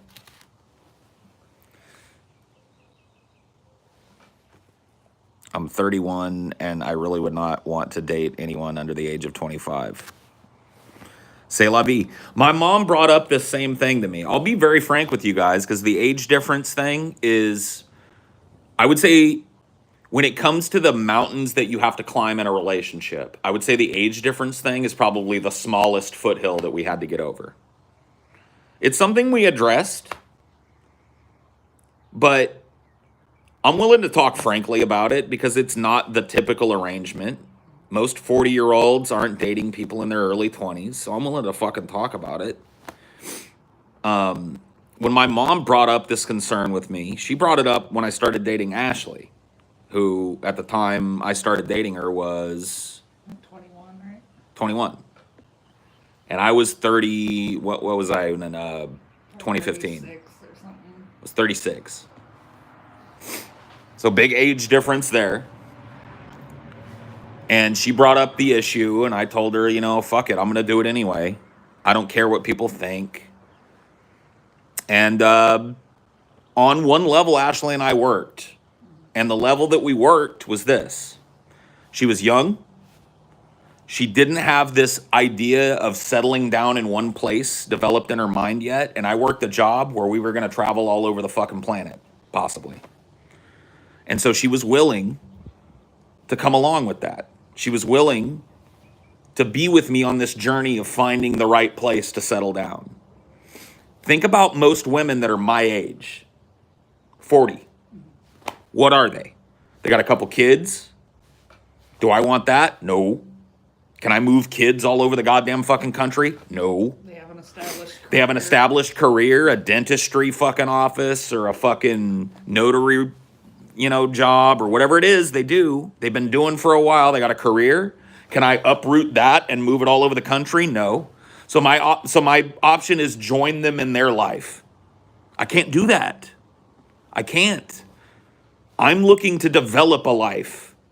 And so that's why the age difference is not this divide between Amelia and I. It happens to be a strength in our relationship because she's in the same point in her life. You're in a point where you're not married to living in any one spot, right? You're not married to doing any one thing yet. You want to travel. You want to experience and see different places. You want to find that spot that feels to you like home. So do I. Where am I going to find somebody my age that's in that same spot? Nowhere. So I dropped that on my mom. And that was really the talk that I had with her that made her understand and let go of the non-traditional nature of the age difference between my wife and I. Like, Paul didn't go in any predatory way. I was with an older person before I was with Paul, someone even older than Paul. Right. And you approached me. You had been in relationships with men much older than you before. Your first relationship was with somebody that was older than me. You had lived with them for years. So it's like, I didn't go seeking out somebody of Amelia's age specifically. I had no control or any more control over what happened than she did. We became friends. We fooled around a little bit, and then shit just became obvious. And it's like, when that happens, I don't fuck around. Because I can't do this endless fucking, you're fucking 1,000 miles away and I can fly and see you 2 times a year shit. I can't do it. So. And then our relationship gets forged in the fire of COVID. We're all of a sudden, pretty early on in our relationship, stuck together 24/7, 365. We did a whole solid year, I think, of that. Yep. And if you can deal with that early on in a relationship. I mean, come on. You know how many relationships COVID ended because people had to fucking face each other and shit? Amelia knows me. I know her. Largely because of that. Because we spent such a formative time in our relationship in an environment where we couldn't socialize. We couldn't go get out by ourselves. We were in each other's faces all day, every day. And I was on top of you working at home too, so it wasn't even like you'd work, but you'd be right in the next room. Right. You could hear every fucking word I was saying in there because I'm in a fucking bedroom. You've got your college shit going on right next door in a bedroom. When we go out to fucking get a little breath of air, where do we go? The porch that we share to smoke on. When we chill at night, where do we unwind? On the couch in front of the TV together. When we go to bed, where do we go? To the bedroom where we sleep together. We pooped separately the whole time.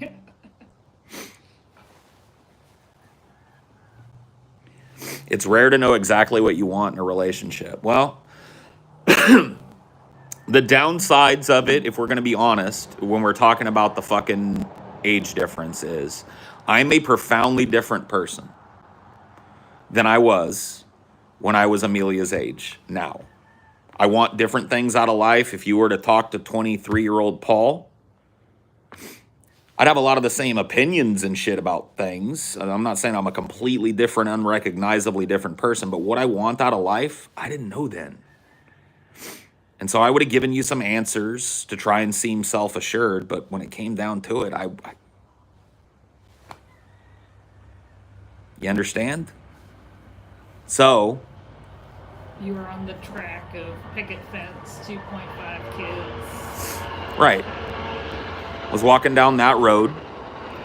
But as a rebuttal to that, women tend to mature faster than men. In their 20s, especially.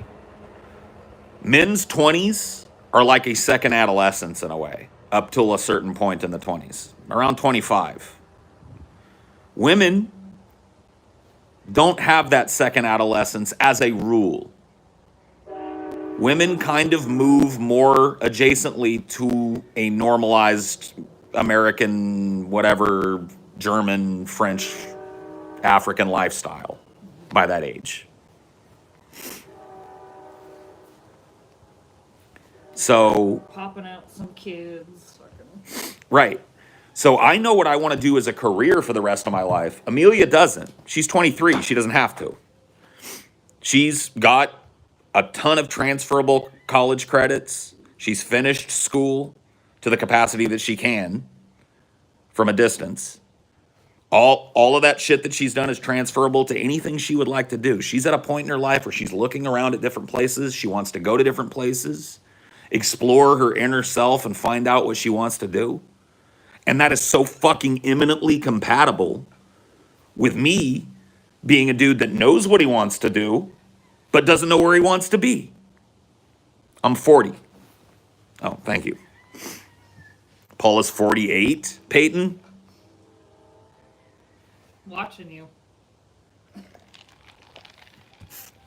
I will have you corrected.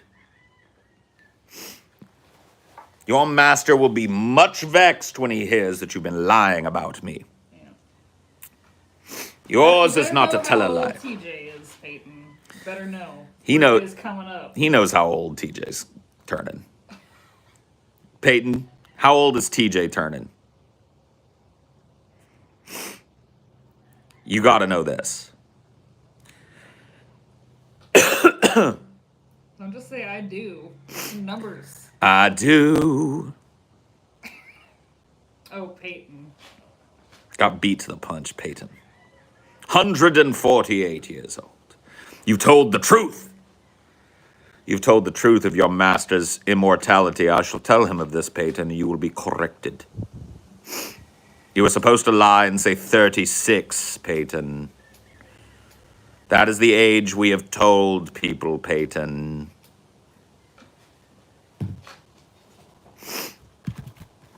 You have told the truth. Yeah, if they won't light, yeah, that one's way better. I was gonna say shake them up real good because it's been fucking cold as shit out here today. I don't even know what to say. No. I have a feeling TJ will like what I got him. Yeah. It's kind of a gag gift. I won't spoil it, but Yeah, don't spoil it. it's coming. You can play it on. Oh, yeah. Peyton got him a cameo from a wrestler dude who I'm not a wrestler guy. I'm not a wrestler guy. I'll knock you out if you talk about me.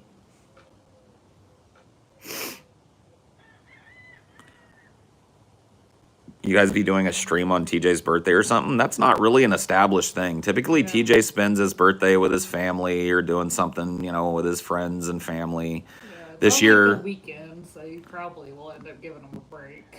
Yeah. The weekend. I mean, that's typically what we all do for our birthdays. I've worked on yours. I mean, I don't like marking mine with a big party or anything. So, but TJ likes to take a day and have a big meal and have his family over and stuff. And so typically, unless you're like me and you don't give a fuck, you don't work on your birthday.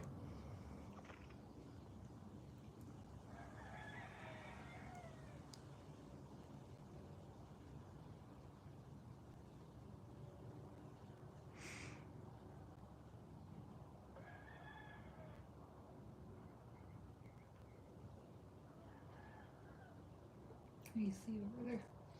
Oh, I don't know. I just got stuck looking at the grass blowing in the wind. Yeah. Watching it grow. Yeah. Oof. We definitely got to call the dude to come out here and zzz. It's not horrible, but it's starting to look like a wild, untamed wilderland out there. And I mean, that's kind of cool, but it's I think our landlord wants it a little more. Our landlord expects us to, keep it tamed. So we'll tame it. We'll tame it up. I'm gonna be 32 on the 25th. Birthdays are just another day now. I mean, I don't know, dude. I don't try and poo-poo other people, but I typically, I'm happy having just, a little thing or whatever. Somebody make me a fucking cupcake and put a candle on it and let me blow it out, and I'm happy. You got me a Baskin-Robbins cake. Yeah. And I put all the candles on it, too, because you had to see. In your 20s, you have to see that it lights the whole cake on fire. Yeah. Because at my age, you can't get no 40 candles on a fucking cake, dude. That's a fire hazard. You gotta make a big-ass cake. You gotta do it outside. Yeah. Because it'll go up. You wrench poop. Yes, I did. To make sure he was never fucked with.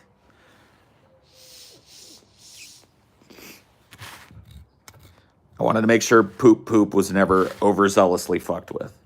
Because poop is doing the Lord's work. He's never said a word else. Yep. See, look. He said a word else. He's come out of his shell because of the wrench. Oh.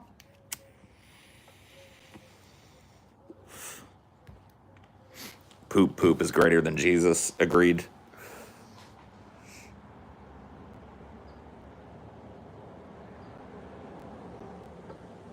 But yeah, I know how that feels, Peyton still being the baby for the grandparent.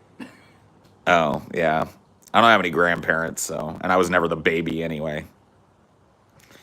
But yeah. Well, I think mine is more, I was also the poor grandkid. Yeah. So you got extra special attention? Yeah, and my grandma didn't have a lot of real estate. She has 2 grandkids out of the 4 kids she had, so... Your family is fucking crazy big. Well, yeah, I mean, my dad's side of the family, it's like, she only got 2 grandkids out of 4 kids. She's like, what the fuck? Yeah.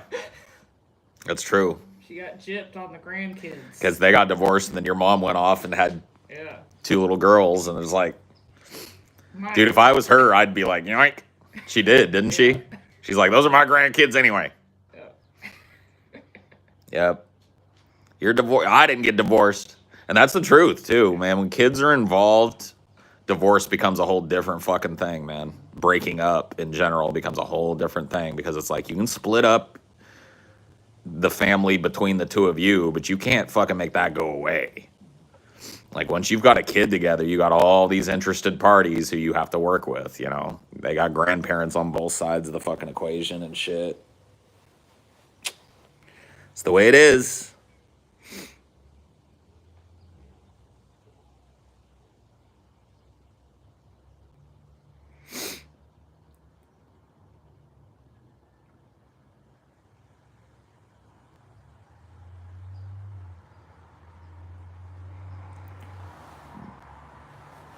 Zoom, zoom, zoom.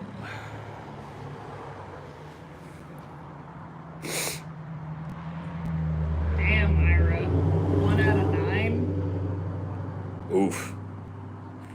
That's gonna be like my nieces and nephews. Watch. Yeah. I get the feeling, dude. Yeah. Especially once one gets old enough to leave the house. Which ain't that far. Yeah. 3 or 4 more years max. And they're leaving the nest. One after the other. Oh boy. Yeah, I've got fucking nieces and nephews coming out of my ears just from one angle. Yeah. You know what I mean? My biological sister has more fucking kids than I ever thought she'd have. And then, you know, all my stepsisters have kids. I'm an uncle like fucking 13 times over, basically, or will be soon.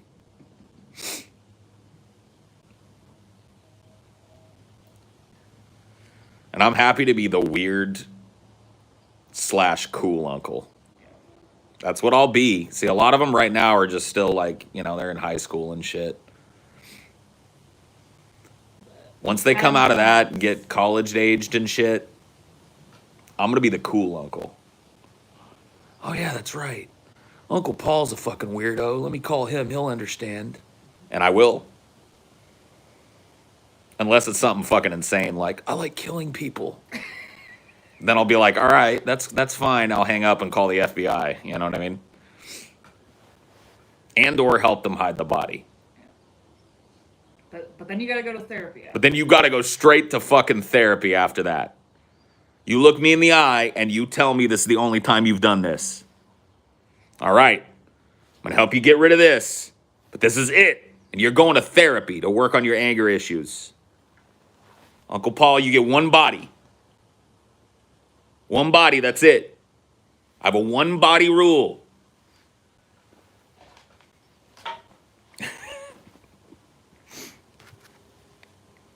Next time, I'm bringing your mom into this, and she's going to call the FBI.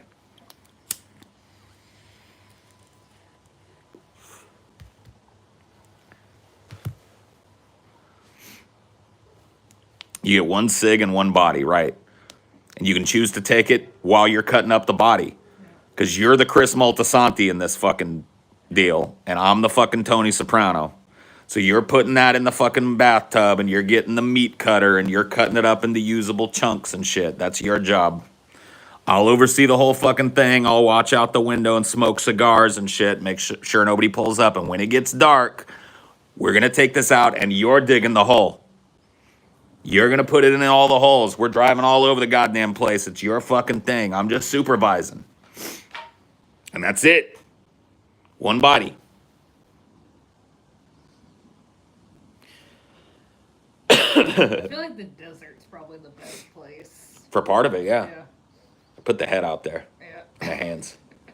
All the identifying parts go out in the through desert. The desert. We just like marveled at like how much shit is out here. How many pull-offs? Yeah. Could we just pull a car off, right? Yeah.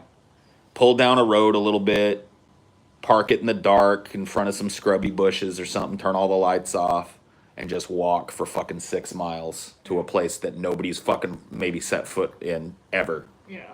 Or for years. Or for years and never will. Yeah. Bury that shit out there. Didn't you say it's like some rich guy buried some money somewhere in the desert? There's a bunch of, yeah. Well, there's a rich dude. He didn't bury it in that, well, nobody knows where he buried it, actually. But a lot of people think it might be that desert. We're talking about like the Sonora Desert. Um, you know, like fuck, and the desert of air, like whatever, the Death Valley and all Yeah. of that shit, and Arizona's desert. It just goes on and on. And there's some rich dude that fucking says he's buried like $20 million worth of gold and jewels, and then But no one's gonna ever find but it. nobody's ever gonna find it, right? So that's, you know what I mean. That's where you take the head in the hands.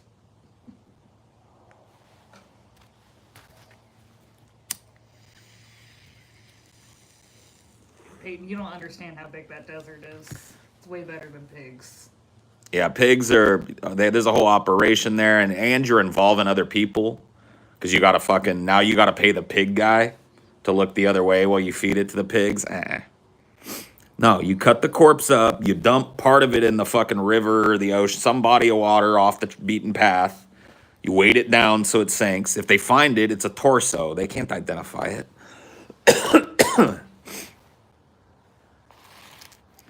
The rest of it, you take somewhere remote, like the desert. Anything that could have dental records, you pull all the teeth out of the head and you throw those in different fucking trash cans all over fucking different cities. I mean, you do your due diligence, you know what I mean? You cut off the fingertips and you throw those in different fucking places and you bury most of it in the fucking desert. Just let it, I can use DNA testing, but that's if they find it in time. Right. Exactly. That's why you weight it down so it doesn't float up until Yeah, it's like, there's not nothing everyone left of has it. their DNA like in a database. Right. Exactly. So it depends. You know what I mean? But like that's why you do it. You might be banned on. I'm talking about shit that I'm watching The Sopranos for fuck's sake. Yeah. Talking about Like I'm literally describing a scene from The Sopranos to you. Like honestly, get fucking real. I'm not. Okay, disclaimer. I'm not telling people how to fucking kill people and deal with the body. you just watched a lot of movies. Yeah, I've seen a lot of movies. You watched Very Bad Things. That was a desert burial. Yeah, and then you remember the fucking monologue at the beginning of Casino. Yeah. There's a lot of desert out there and a lot of holes in that desert.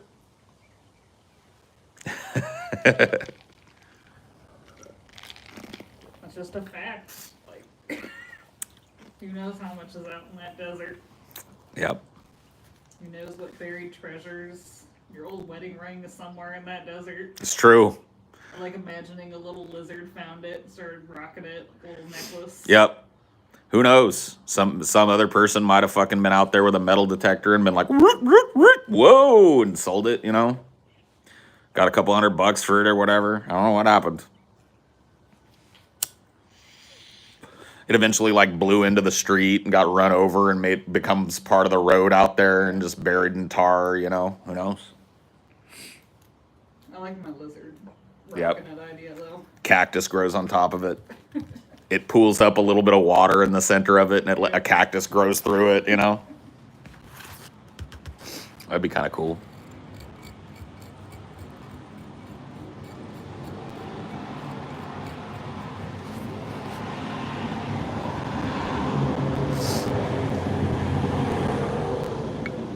Magnetic fishing. Seems fun. I don't know about lucrative. If you watch magnetic fishing videos, you're seeing the best shit that they found, and it's usually at the end of hours and hours of pulling up worthless junk, that you don't see. But it can be lucrative if you pull up the right kind of thing. You You wouldn't gotta have, be dedicated to that shit. you wouldn't have pulled up my wedding ring. You gotta be methodical. You gotta be fucking. Yep, it's true. You got to know the places that people dump shit. You gotta be sneaky. Yep, because it's illegal. You can't be like just throwing fucking shit and pulling shit out of the river and stuff. So you got to know the places. Of those are like federal land where you're not supposed to be. Or city land where you're not supposed to be. So you got to know the places you can go and look like you're fishing, but you're not. You're magnetic fishing. And you got to know places where people have dumped shit historically.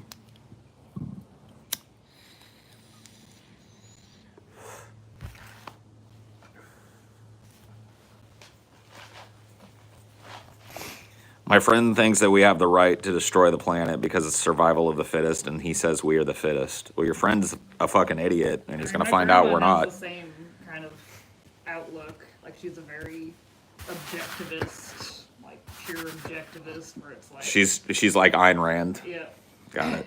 she's like Well, you know, those people, unfortunately, a lot of those people, the people that feel that way, won't be around to see themselves proved wrong. But or she doesn't even like doubt it. She's like, yeah, the planet's gonna be fucked, but we have the right to do it because it exists, and well, there you go. richest gets the spoils. I mean, she seems to agree with 99% of people, to be honest with you. I think most people just go on in blithe ignorance about the damage that we're doing to the planet. But really, the damage that we're doing to the planet is temporary. And that's where I think objectivists get it wrong, that we're somehow so special that we get to, precipitate a mass die-off. But they think that we're hurting the planet. We're not. This planet's going to be fine. It's going to go on for billions and billions of years after we're gone, and new life will take the place of ours. And that's it. You know what I mean? We're going to be a blip in the history of this planet. And, if your objectivism is fed by that, then whatever. That's the type of person you are, I guess. I happen to think that because we're conscious animals, and we are, whatever consciousness is, I happen to think that because we're conscious animals, we have a duty to try and preserve what's here, because we can all see its beauty, and we can all see its interconnectedness, and we can all see how fragile it all is, and how dependent on other ecosystems adjacent it all is, and how destructive that we've been. I think it's thinking people that we ought to try and preserve for as long as we can what's left here. And we're not doing that. We're actually agreeing with your grandmother and Ayn Rand. The objectivist viewpoint has poisoned society to the point where they root for capitalism, even as it strips the world and takes advantage of them in every way. Coal's just there. We gotta dig it up. Right. The dupes are there. We have to exploit them. The poor are there. We have to use them like cattle in our factories. They're there. It must be used objectively.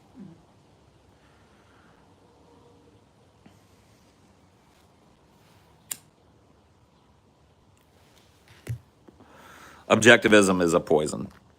And objective thought is, if you trace it, it's magical thinking. I got mine. Right. That's it. I mean, it's not even that. It's like it's like there's this fucking. It ignores the truth of nature, which is that nature has natural boundaries to it. The lion doesn't wander off the savannah and conquer the jungle. That's not where the lion stays to its own and maintains its own environment and occupies its place in its ecosystem. Every, species is tapered by the species around it. They'll have to find their niche. Right.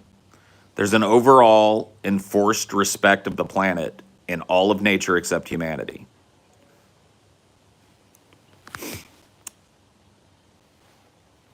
Objectivism and objective thinking is almost inseparable in my mind from religious thinking and magical thinking.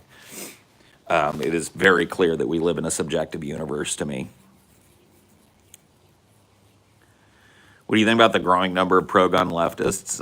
I really honestly don't care. I mean, I do. Here's the thing about guns, guys. I hate having this fucking talk, but we haven't talked about it in a while, and it's worth fucking bringing up, okay? So let's do it. Let me wash down my coffee with some water. Collect my stoned thoughts for a second, and we'll talk about guns. Oh, fuck, I hate this topic. I both hate this topic and I really like talking about this topic because I think it's important. So guns. You're talking about a pro-gun leftist movement that's going on. I don't know much about that, so I'm taking it at your word that is going on. It makes sense. I feel a sense of division in America that I've never felt before. I feel a sense of tribalism and tribalization in America that I've never felt before. And so it would make sense that the left, which is traditionally anti-gun, would be slowly but surely coming around to the idea of, hey, we better prepare ourselves for what seems to be an inevitable clash between these two irreconcilable ideologies that have been created by the two-party system in this country. Okay, that's what I understand you are claiming is happening. I'm taking you at your word that it is. Okay, let's push that out of the way, and we'll get back to it in a minute.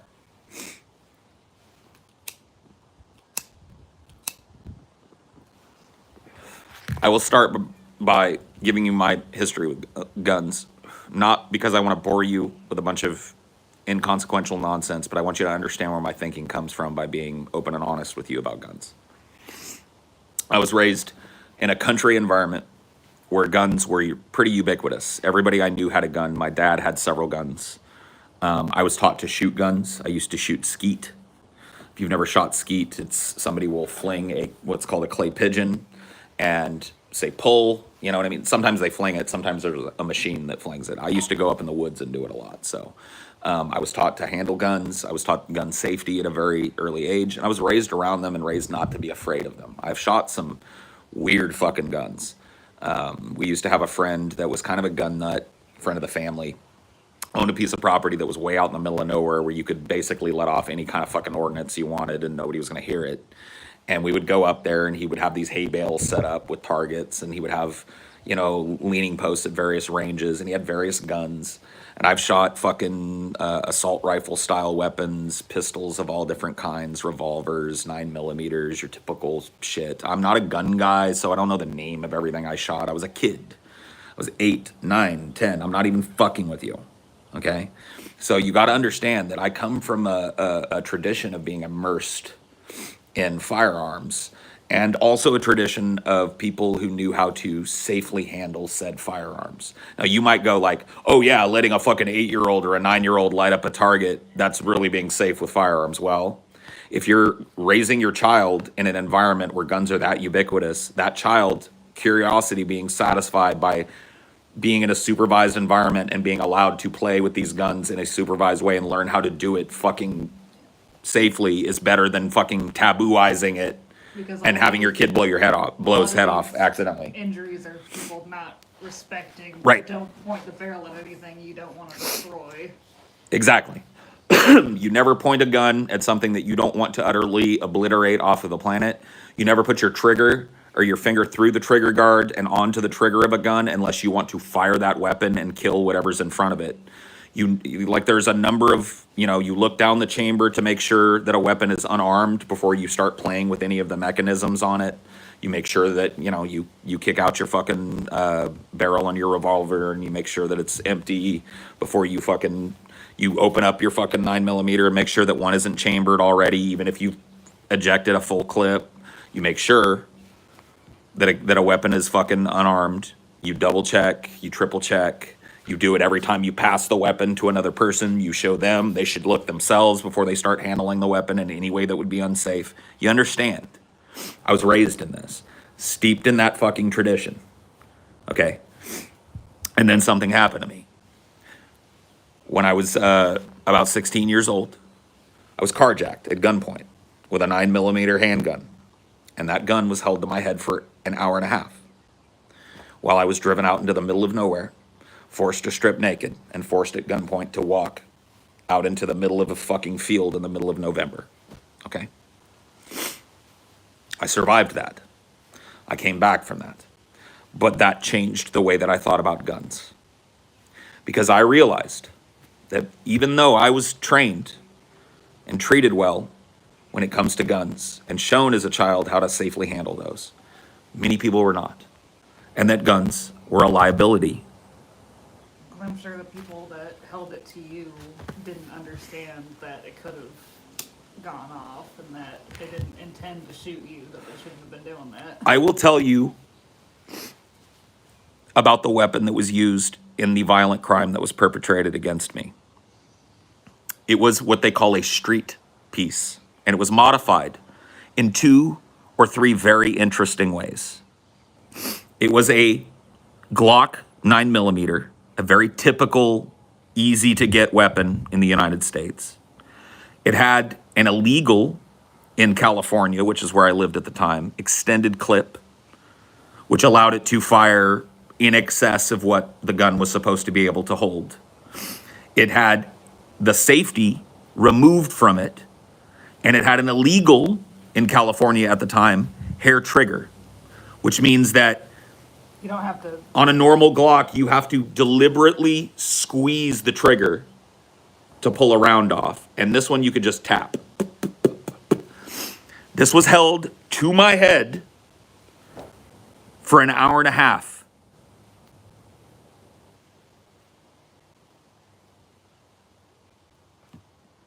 That's the truth of the weapon that was recovered in the crime that was perpetrated against me, and it changed my whole fucking thought process on guns. So you have to know that about me.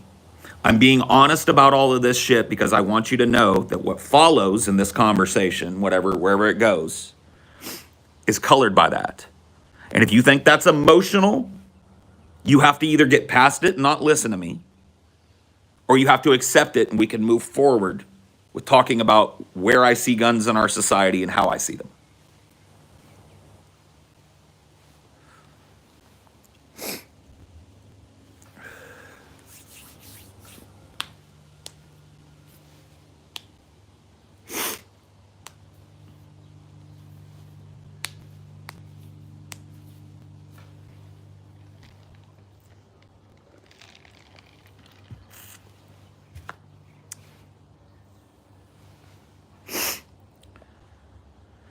There's some people that would argue you should have had a gun, but that donut shop scene in Boogie Nights is just about how I imagine a wannabe John Wayne's intervention of a crime would go. So that was one of the things that I've heard pretty much since this happened to me. There were people at school when I went back to school. Of course, this story spread like wildfire in the small fucking community I was raised in. And so everybody at school, by the time I went back a week after this happened, knew what had happened to me. And there were people who were, my friends or acquaintances or whatever, who would come up to me to talk to me about this. And they would think they were being therapeutic, but really they were making me go through it again and again and again and again. And everybody had an opinion. And one of the opinions that I started to hear was, man, if you'd have just had a fucking piece of your own. And I thought about that, and it was fresh in my mind, right? What had happened to me. If I would have had a gun, it would likely have been in the glove compartment or something of my car, right? But let's just even say that I had a gun on me. Let's say I had a gun right here. Okay? And I'm sitting in my car, because this is what happened to me. I was a teenager. I was 16. Sitting in my car, smoking a fucking cigarette, and listening to my radio. I had a CD in there. I don't even remember what I was listening to at the time. 9 Inch Nails or some shit. I'd just gotten off the phone with my girlfriend in high school. We were fighting. I was blowing off steam. 2 dudes walked by me. I lived in a little fucking, not a cul-de-sac, but it was just a road that kind of went this way, kind of made a U-bend, and I was on the U-bend. I watched them, they walked up and around a corner. I don't think twice about that. Just like kids walking around the neighborhood or whatever the fuck. What do I care? Kept listening to the radio, I was changing things around. Maybe I put a different CD in. When I looked up, those 2 kids were in ski masks, and they were standing right at the fucking passenger side of my car with a gun pointed at my head.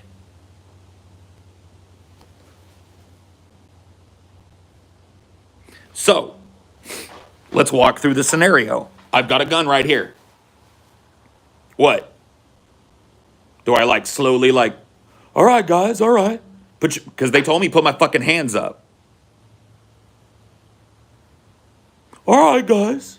All right, I'll put my hands up. Pew, pew, pew, pew. That doesn't happen. You know what would have happened? My brains would have been all over the Ford Tempo. And that would have been that. If it's in the glove compartment, which is an even more likely scenario for a 16-year-old boy, I'm even more dead. All right, guys. All right, I'll put my hands up. Pew, pew, pew, pew, pew. You wouldn't have had a modified gun that would have been fast enough to counter a hair trigger anyways. So what is the best case scenario if I had a gun? These two kids that robbed me end up with another gun. After they dump me in the field, they start going through my shit and they open the glove compartment and go, ooh, shit. And now they've got two guns.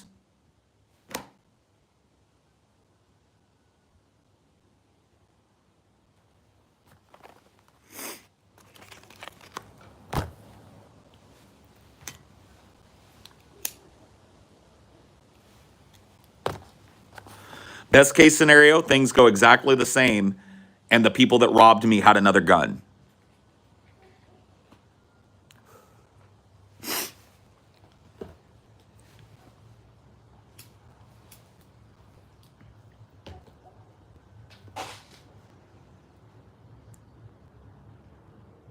In the worst case scenario, you could have never fired it to match them firing it.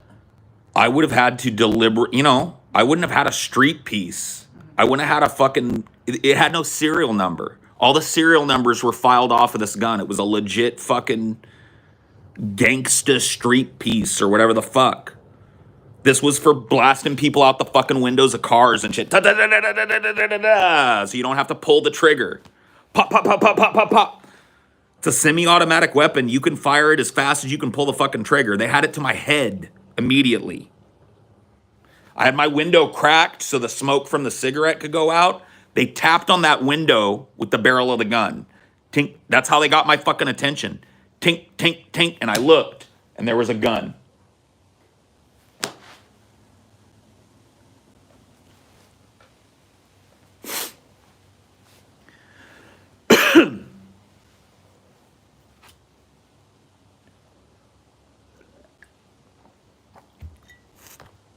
So here's how I feel about weapons.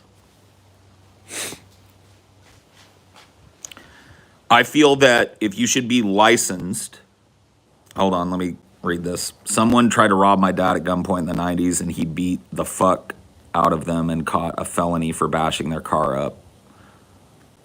Lost his absolute shit. It didn't go that way with me. I didn't have that option.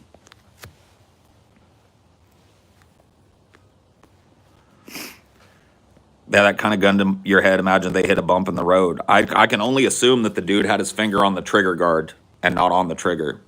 Because at one point he told me, put your head down. He didn't want me to see where we were going. So I put my head down like this and he laid it right here. Like the most fatal position to be in. Rested it right at the back of my skull for about an hour.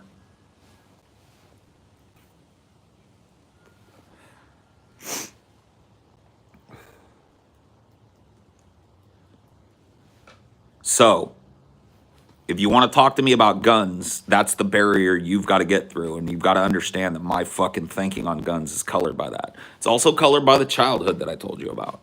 So here's what I feel. I think that all loopholes for guns need to be closed. I think every gun transaction in this country should be a federalized transaction with paperwork involved. I don't think anybody should be able to take a personal gun to a Walmart parking lot and do a Craigslist exchange of the fucking gun for cash money. That's over. If you do that, it's a felony. You go to prison. Okay? Every gun purchase in this country should be federalized, notarized. If you have gun crime, no gun shows. Exactly. Canceled. That type of shit is done. No, fuck the loophole that's involved with them. They themselves are federally illegal. Okay? So far, we on the same page. You want a gun. And this is not to keep track of you personally. This is to check your background, to make sure you don't have violent crime on your record. And to trace every gun to a number. You're not a wife beater. You're not a person that's been in a bunch of bar fights. You're not a violent person by nature. You don't have any violent priors. If you've got violent priors, Suicide attempts with guns, being caught with guns that aren't registered before, anything with a gun flavor to it, guess what? Sorry, boy, you don't get a gun. Go on now. Okay?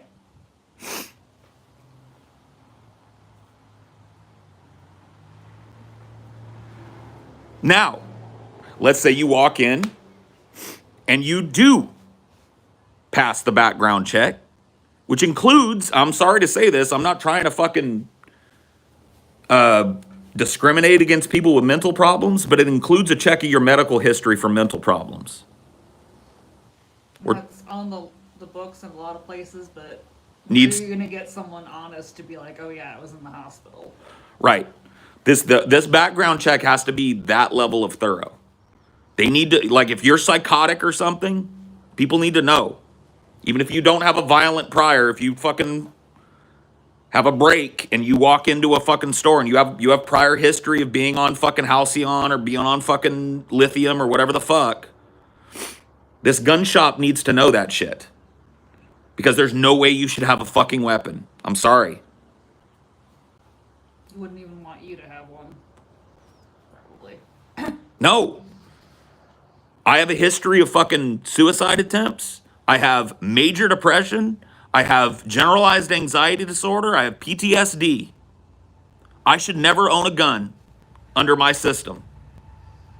Yeah, I think that's probably about where I'd level it too. Like, if I'm able to get a gun, then it's broken. Because the chances of me using that weapon against another person, 0.0. The chances of me using it against myself, way high on the national average with what I've got. Okay? So let's say a person is clean. Let's say they go in, they pass a background check, no history of mental illness or suicide attempts, no violent priors of any kind, whether it's with a gun or not, no violent crime, no robberies, they got a clean record, everything's cool. They pick out the gun they want. Guess what they got to do now? They've got to go to a place like the DMV, where they learn about their weapon, how to take care of it, and they go through an intensive training course with a trained officer of the law or a gun expert, right? That will show them about their weapon, how to clean it, how to safely handle it, what to do and what not to do, and how to secure it. They will give them all of their options, because that's part of this. If you want your gun licensure, you can't just leave it laying in your fucking house. If some kid gets a hold of your gun, you're liable. Trigger guard with a key put somewhere a kid can't get to it. Gun safe. If you're not willing to make that expense, you don't get the gun. If you're not willing to demonstrate that you have purchased this, you don't get the final signature on your licensure. You don't get to go pick up your gun from the gun store. You've got to bring in your receipt for a gun safe or bring in your fucking trigger guard, show that you know how to lock it. Then take a weapon that's just like yours out onto a range and learn how to fire it safely. Pop, pop, pop. Pop, pop, pop. You learn how to handle your weapon. Pop, pop. Right? How to handle it safely. How to point it at a target. Pull the trigger. All the safety features. Safety on. Pull the trigger. Nothing happens. Safety off. Pull the trigger. Pow! See? You learn everything about your weapon once you've gone through that and demonstrated that you've purchased and signed an affidavit saying that you will use, under penalty of fucking felony, a safety system for your gun. You get to go to the gun store and safely take your gun home, put the trigger guard on it, put it in the gun safe, and now you have your weapon. Okay? Just like with a fucking driver's license, every 3, 4, 5 years, whatever, I'm amenable. You have to bring your weapon in, or any other registered weapons that you've gotten in the meantime, safely and secured, to the same office and redemonstrate your competency in handling and keeping those guns. And then your license is extended to keep those guns. You don't show up, you don't do this, your guns are taken from you.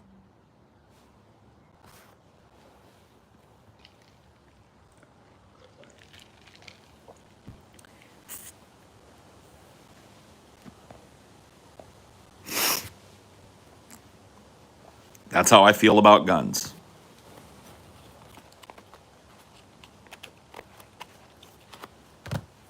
That's why I say they have to bring their registered weapons safely into the department so that they can be inspected, to make sure they're being maintained properly, to make sure no illegal modifications have been made to them, and to make sure that the person can still demonstrate competency in each weapon that they're licensed for.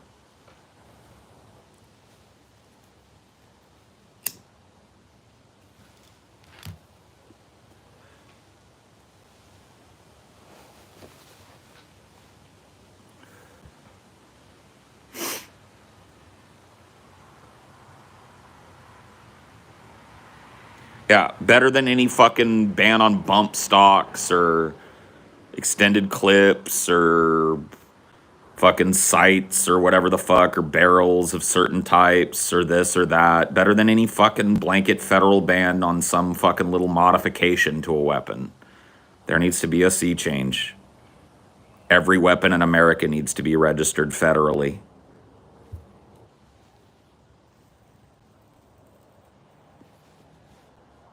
No weapon transfers from one person to another person automatically. So if a person that has a bunch of registered weapons dies, unless there is a person that is willing to go through the licensure process to receive those weapons are taken and destroyed. If there's somebody in the family that's willing to go through the licensure process for each weapon that comes out of the estate, they can take those weapons. If not, those weapons are taken to a facility and destroyed.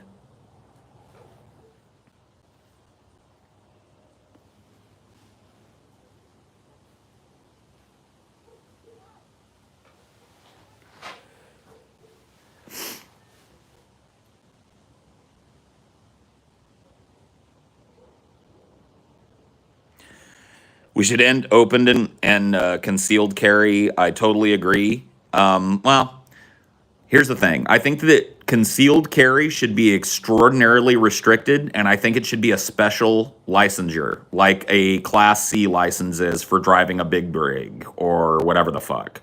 You should have to go to additional training and go through additional background checking and additional checks on your fucking weapon and your fucking handling of it if you were to have a concealed carry permit. And even then, I kind of lean towards get rid of it.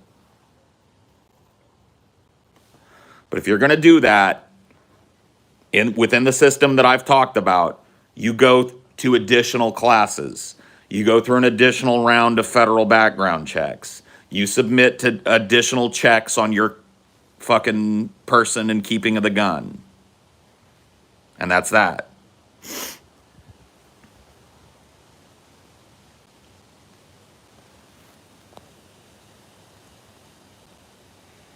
End playing with guns in like music videos and on social media. No, I give a fuck about that. The gun problem in America has nothing to do with kids being exposed to fucking rappers shooting off guns and shit. It has everything to do with the fact that at a time when they're psychologically not ready for it, they can go get one of those. End that. Let the rappers keep blasting off their AKs or whatever the fuck. No. I'm not this Tipper Gore motherfucker that thinks that music and video games and movies are causing the gun problem. It's availability, period. People go like, oh, look at Chicago.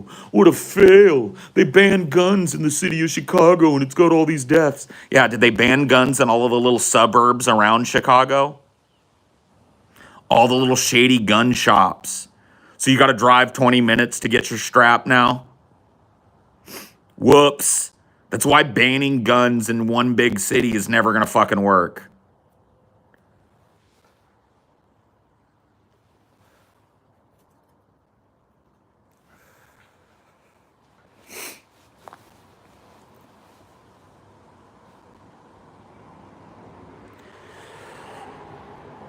What about guns that are historic in nature? Okay, so somebody's got like a World War II rifle and their granddad dies and it's registered and blah, blah, blah.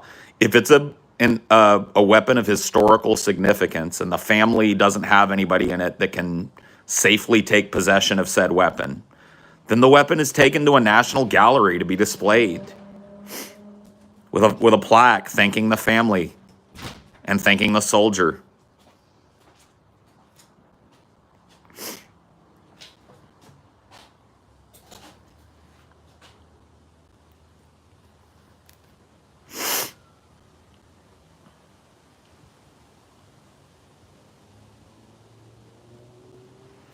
Yeah, I mean, if it's non-functional or some shit, if it's some old flintlock pistol that's all rusted up or some shit, then yeah, I guess you don't have to license the fucking thing. But yeah, if you can still fire it, you got to have a licensure for it. And if it's of historical significance or something, it was used in an American war and it's, you know, worthy of display and the family can't take it, then it's taken to a national gallery to be displayed as an artifact of an American war. And there's a plaque thanking the soldier and their family for the kind donation of the weapons so that people could learn about this American war. And that's that.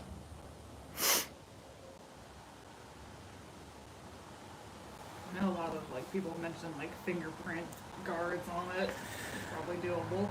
I mean, this is for modern weapons. The problem is that there's like 3 guns for every human being in this planet or in this country. Yeah. None of them have fingerprint guards or biometric sensors or whatever the fuck you'd need to do it. So we could start that now, but that just means that new weapons, like old weapons, would become this huge black market item. Mm-hmm.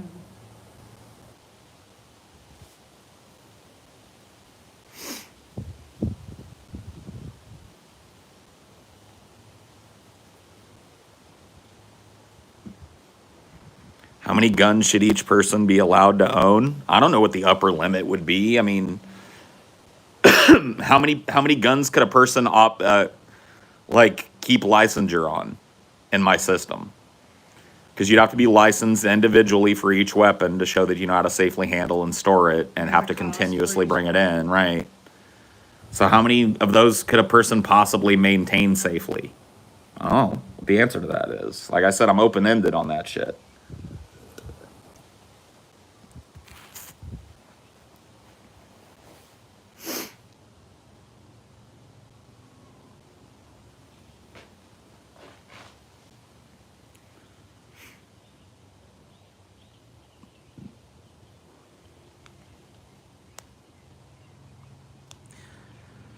But criminals will get them anyway. I mean, yeah, for a while.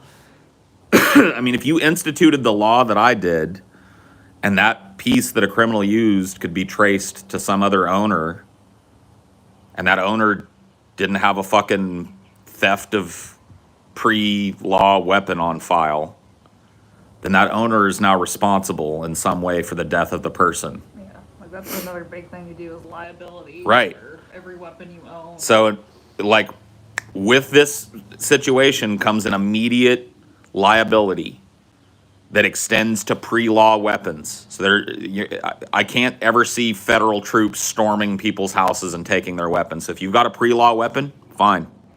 You keep it unlicensed, whatever. But when you die, if you want to pass it to one of your family members, they got to fucking play ball or else it's destroyed. And then if you have it unsecured and someone takes it. And if you have it unsecured and someone takes it, you are liable for the death and dismemberment that's done with that weapon in some way, not directly. You ain't charged with murder, but your ass goes to jail and all your weapons are confiscated. There you go. Slowly but surely, generationally, weapons would be brought down in this country. A lot of weapons would be destroyed.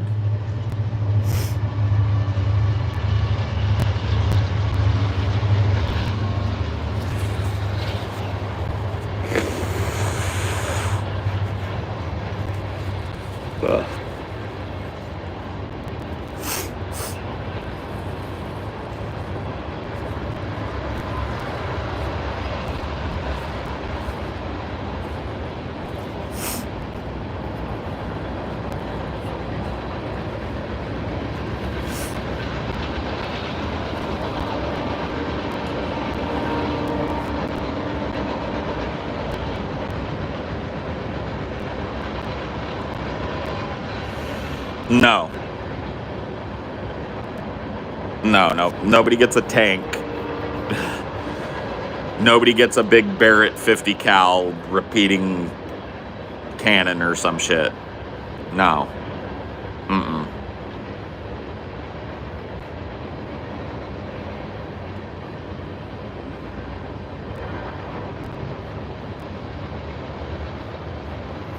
No, I mean, if somebody wants to have a tank, it has to be like registered as a historical device and hobbled in some way where the functioning gun parts are taken out of it, so all that's left is the shell of it and it's just for display.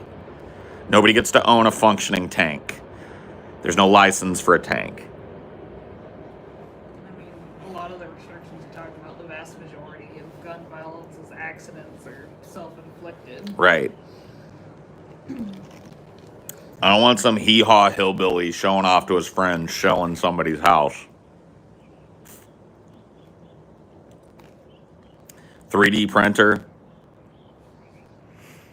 It's a whole new world, bro. I don't know what to say. I mean, it's ammunition being registered. Ammunition, yeah. If you're not registered to the type of weapon that an ammunition is used for, then you don't get the ammunition. Like, you have to present your valid license and they scan it and it links up to some federal database that says that you're green to buy ammunition.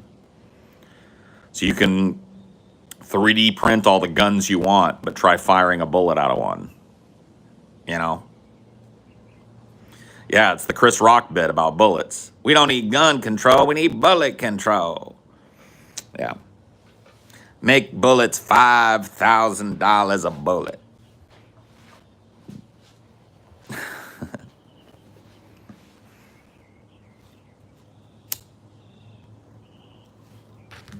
Can't print a bullet.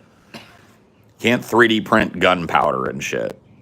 Well, all bullets are too easy to manufacture. Well, existent bullets. I mean, if Are- you want an effective bullet, you're not gonna homebrew a bullet. Well, people will. I mean, you can take an empty bullet casing and refill it and redo your ammo and shit. Well, it's not gonna be as good.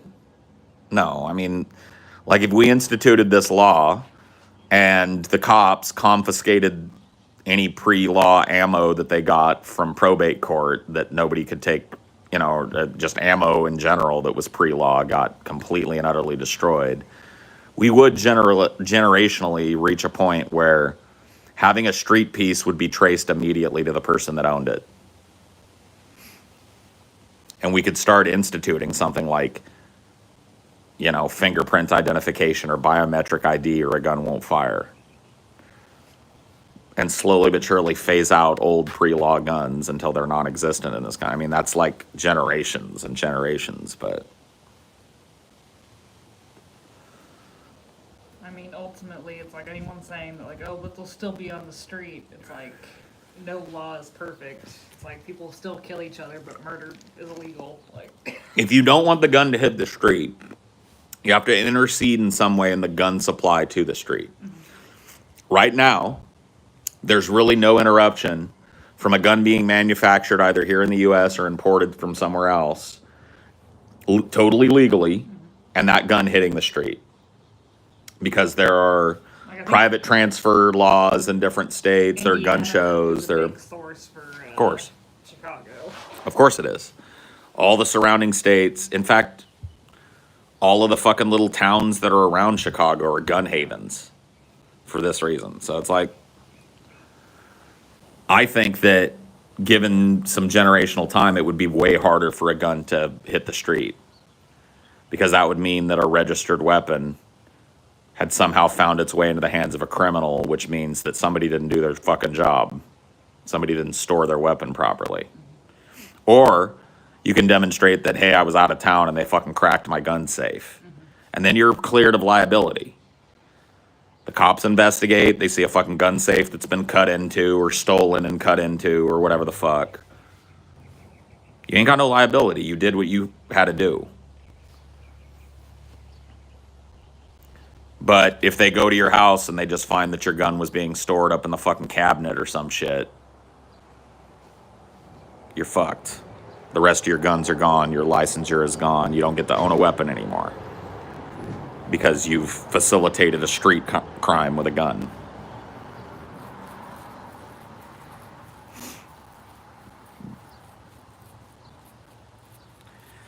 Test fire each gun so they can track the rifling. That's a good point. Yeah. Have some of the shells that are used in the licensure and the first firing of the gun saved so the unique boring of each rifle can be used to identify any ammo that's used with that gun. It's like a fingerprint. Put it on file with the weapon, tie it to the person. Nothing's perfect, but something's better than nothing. I know it's a pipe dream in this country, but it's a good idea. No, I don't trust the cops. Yeah, you gotta go on soon. Yep, I do. So I'm going to end this. I'll see you guys next time. Bye.